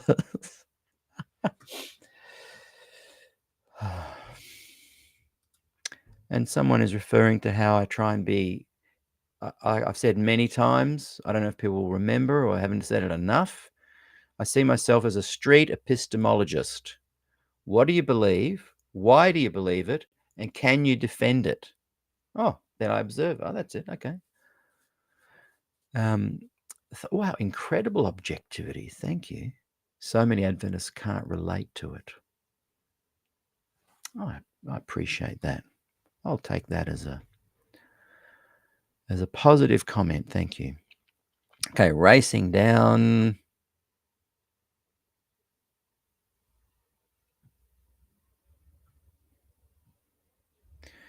GD says there are some real vicious, nasty, and vile real Adventists out there, Peter. Yeah, if you watch my 2 programs on, what do I call it? Snake, Jesuit, Tool of Satan, all in a day's work for an Adventist musician. That program, shows some of the vicious, nasty, vile Adventists that are out there. What hurts is that on the one hand, I spent my whole life getting you are a tool of Satan, and then because I go, well, that's too much, I'm out of here, you guys are nuts. Then the ones who were kind of the people wheeling me out in the first place, and then running when I was being attacked, they're the ones now saying, hey, but that wasn't the Adventism that I was raised in. That's not my church. Like, can anyone agree with that? Like, you see how that's hurtful to those who have left the Adventist church, to those who are in the Adventist church, feeling marginalized. All they want is soothing salve. And yeah, boy. And someone else has written, Marie N. I am sick to my stomach over all the doctrines I've come to learn were wrong. I feel so hurt that I believed this all these years, and yet now I see all the false teachings, all the lies, spirit of prophecy errors. Sick to your stomach. Well, I validate, acknowledge, and value your comment, and I fully understand what you're saying.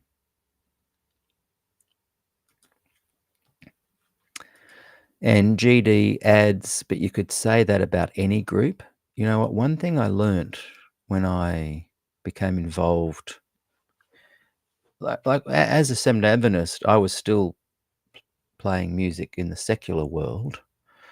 And one thing I noticed that did surprise me was that every single committee, festival organizing group, anywhere where people gather together, boy, it's they fight, backbite, mean to each other.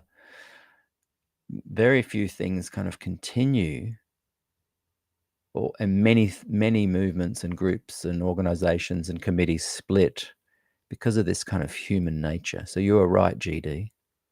It can be said about any group, and I've witnessed it countless times over the last 30 years in every possible group you can imagine. However, there's something about Adventism that spiritually abuses its young people with R-rated material that I don't see in other groups. I see it in groups of adults, and yes, there is abuse, but there's a systemic abuse promoted, sanctioned, authorized, wheeled out with beautiful music, followed by R-rated spiritual abuse to 7, 8, and 9-year-olds that I do not see anywhere else.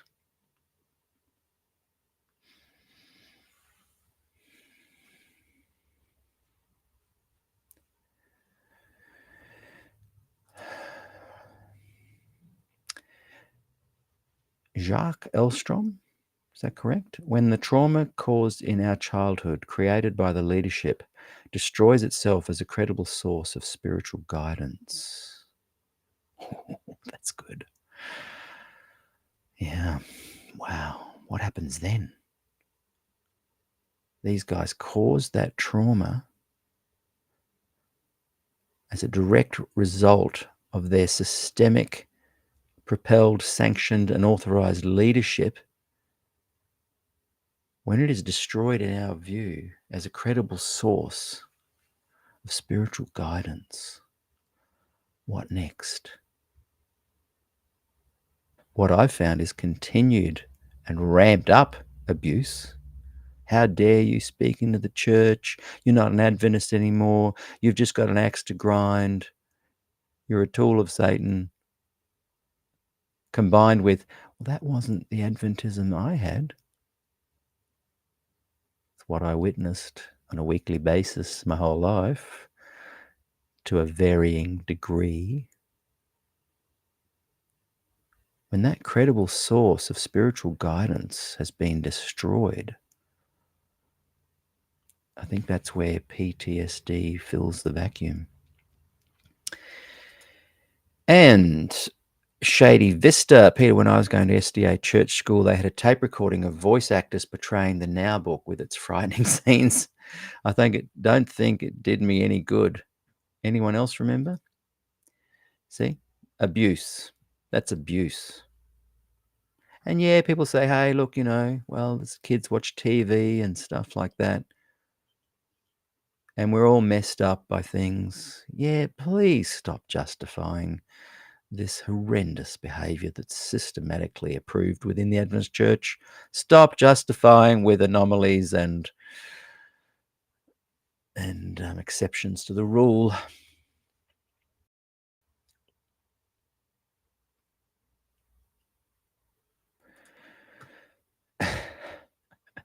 Why is your experience a justification to cast judgment on all of us who have not had your experience?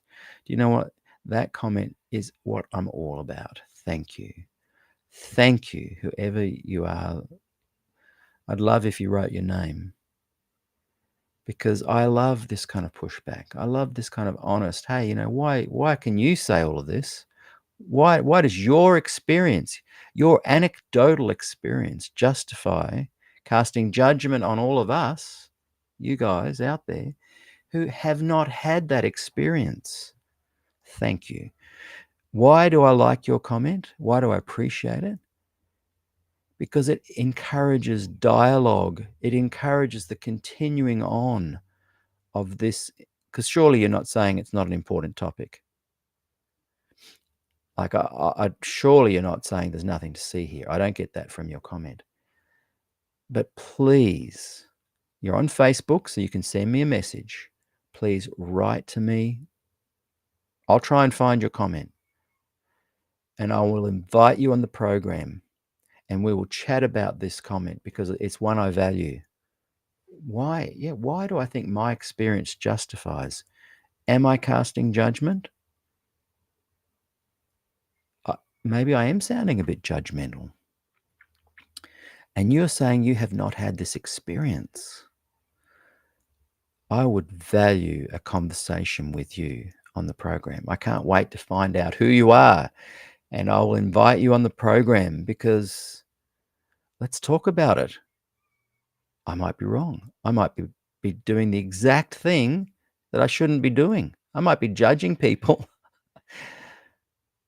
And I will be very respectful of your view. But please, whoever wrote this,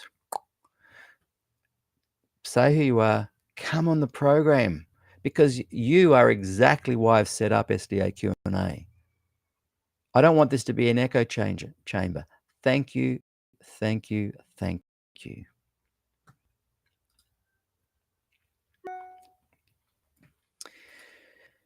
And I have yet to find an SDA who can exegete Daniel 8 without scrambling for Ellen G. White. Thank you, Neil Hush.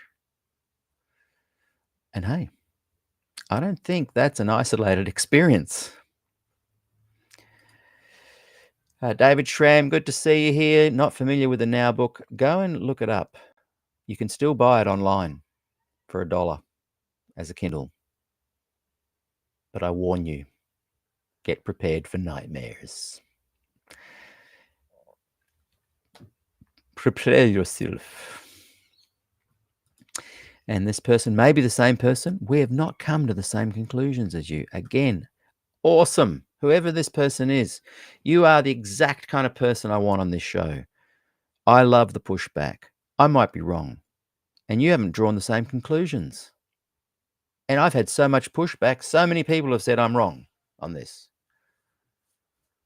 All I'm saying is, okay, well, let's have a discussion about it. Where am I wrong? Where did you find an Adventism that wasn't what I'm not just sharing my experience, by the way. I'm sharing my observations. I'm sharing demonstrable empirical data. There are more Adventists that leave the Adventist church than join the Adventist church. If all the people that had left the Adventist church over the last, I think since the 60s, had not left, the church would have over nearly 50 million or over 40 million members. It's roughly 50% out the door.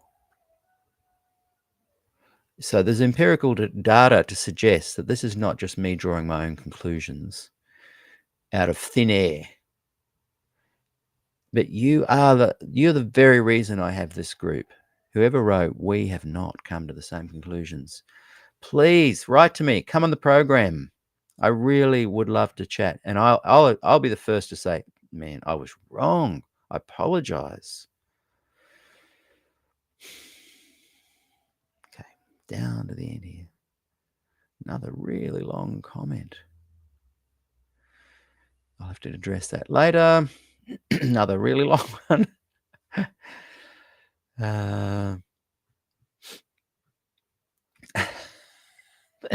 David Schramm.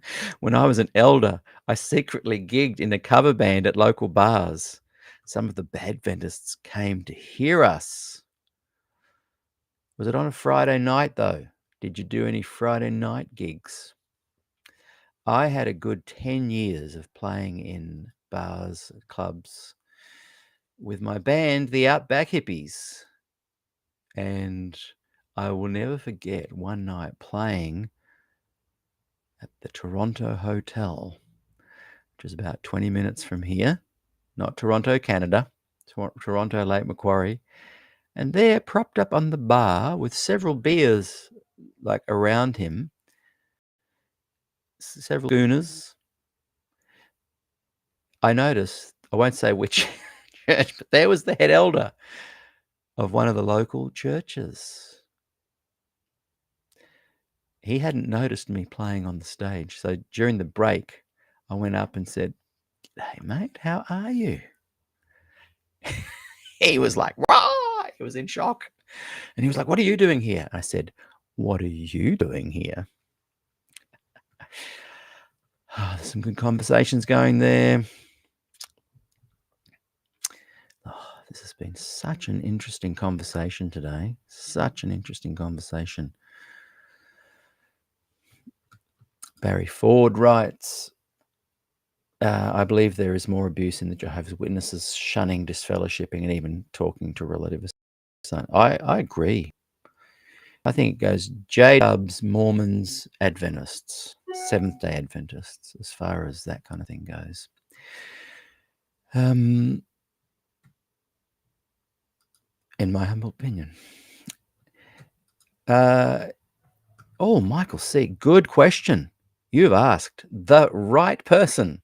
What are your thoughts on Pastor George Burnside? Well, I knew his wife, his daughter. I'm friends with either his daughter or his daughter's daughter. Caught up with her recently.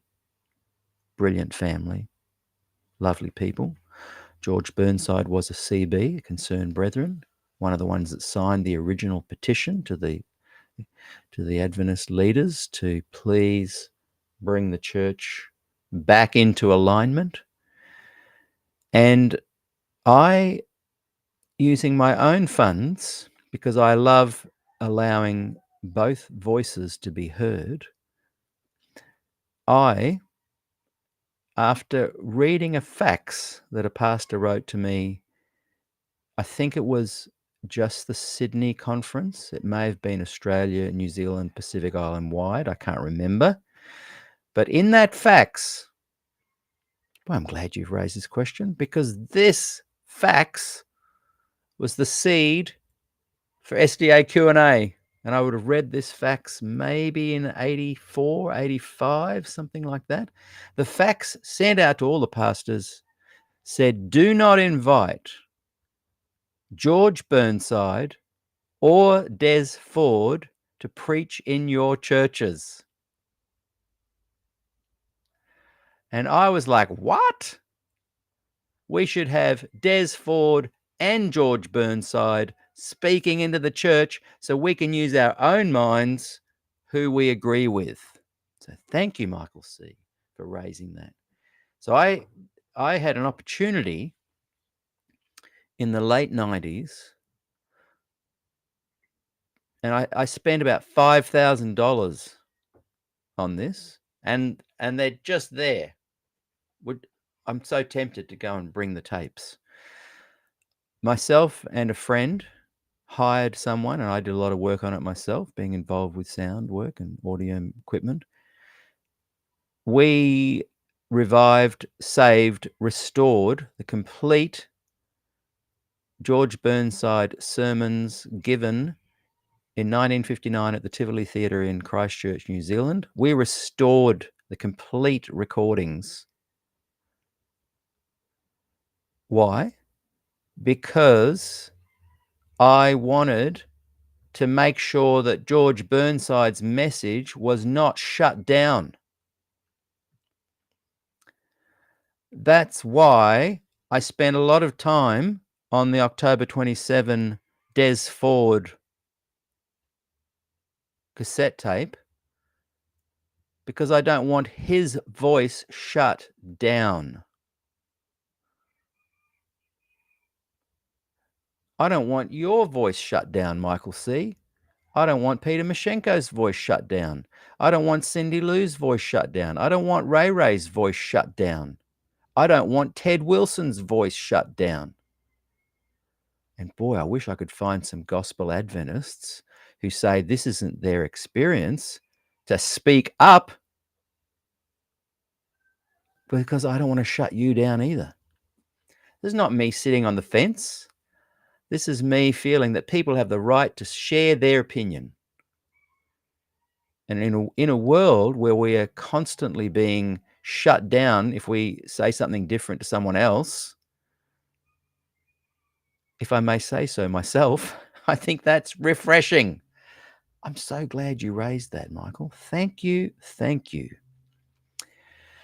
Oh, David Schramm, yes, sometimes on a Friday.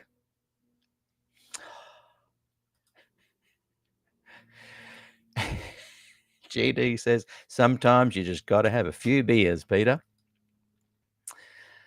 Dear, oh dear. Okay, 2 more. That's it. And I will let you all go. We'll never forget my mum's face when she caught me with a caffeinated beverage at age 18. Oh, I know. And look, we're meandering into standards. Today I've been talking about the big picture of what real Adventism is, completely substantiated by Adventist doctrine and Ellen White with her direct messages from God. This is not stuff I'm just pulling out of the ether.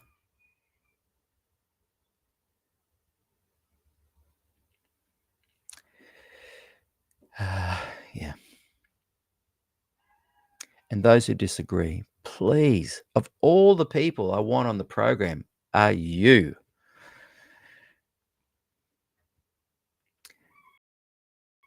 Funny little story by Barry Ford about George Burnside. Went out a boat with your grandfather, lost his teeth. He had an evangelistic meeting that night. What did he do? Oh, look. Hey, everyone. I've so much enjoyed chatting with you guys today. I really appreciate your support, your kind words, your unkind words. I appreciate this group and the growing involvement, people joining in with the discussions. And I hope to bring more of this material to you. Fortunately, no one can shut me down. So I will continue to just enjoy bringing conversations to the table. And I don't mind reaching out and asking for support. This is becoming such a big part of my work, and I'm very honored to be doing it. Thank you. So tomorrow, can't wait to chat with Andrea McMahon. On the back of today's conversation, it is going to be very interesting. And one last call out and challenge. Please don't feel I've been critical of the Gospel Adventist today. I embrace your right to find an Adventism that works for you, that still can remain within the Adventist Church. I'm just asking, can you please come on the show and share with me this Adventism that I certainly got wind of. I certainly felt it elevate me at times when I really needed it. But I want to talk with you about that. So my challenge, and it's a challenge, because so many of you I ask, and you're really cautious. Not surely you don't think I'm not sort of person that's terrible to, come on the program, share this good Adventism that is different to what I'm claiming is real Adventism. Share with me where I am wrong. Be as critical as you like, but let's have a discussion. I implore you. Please join me and let's talk about this. Until tomorrow. See you guys.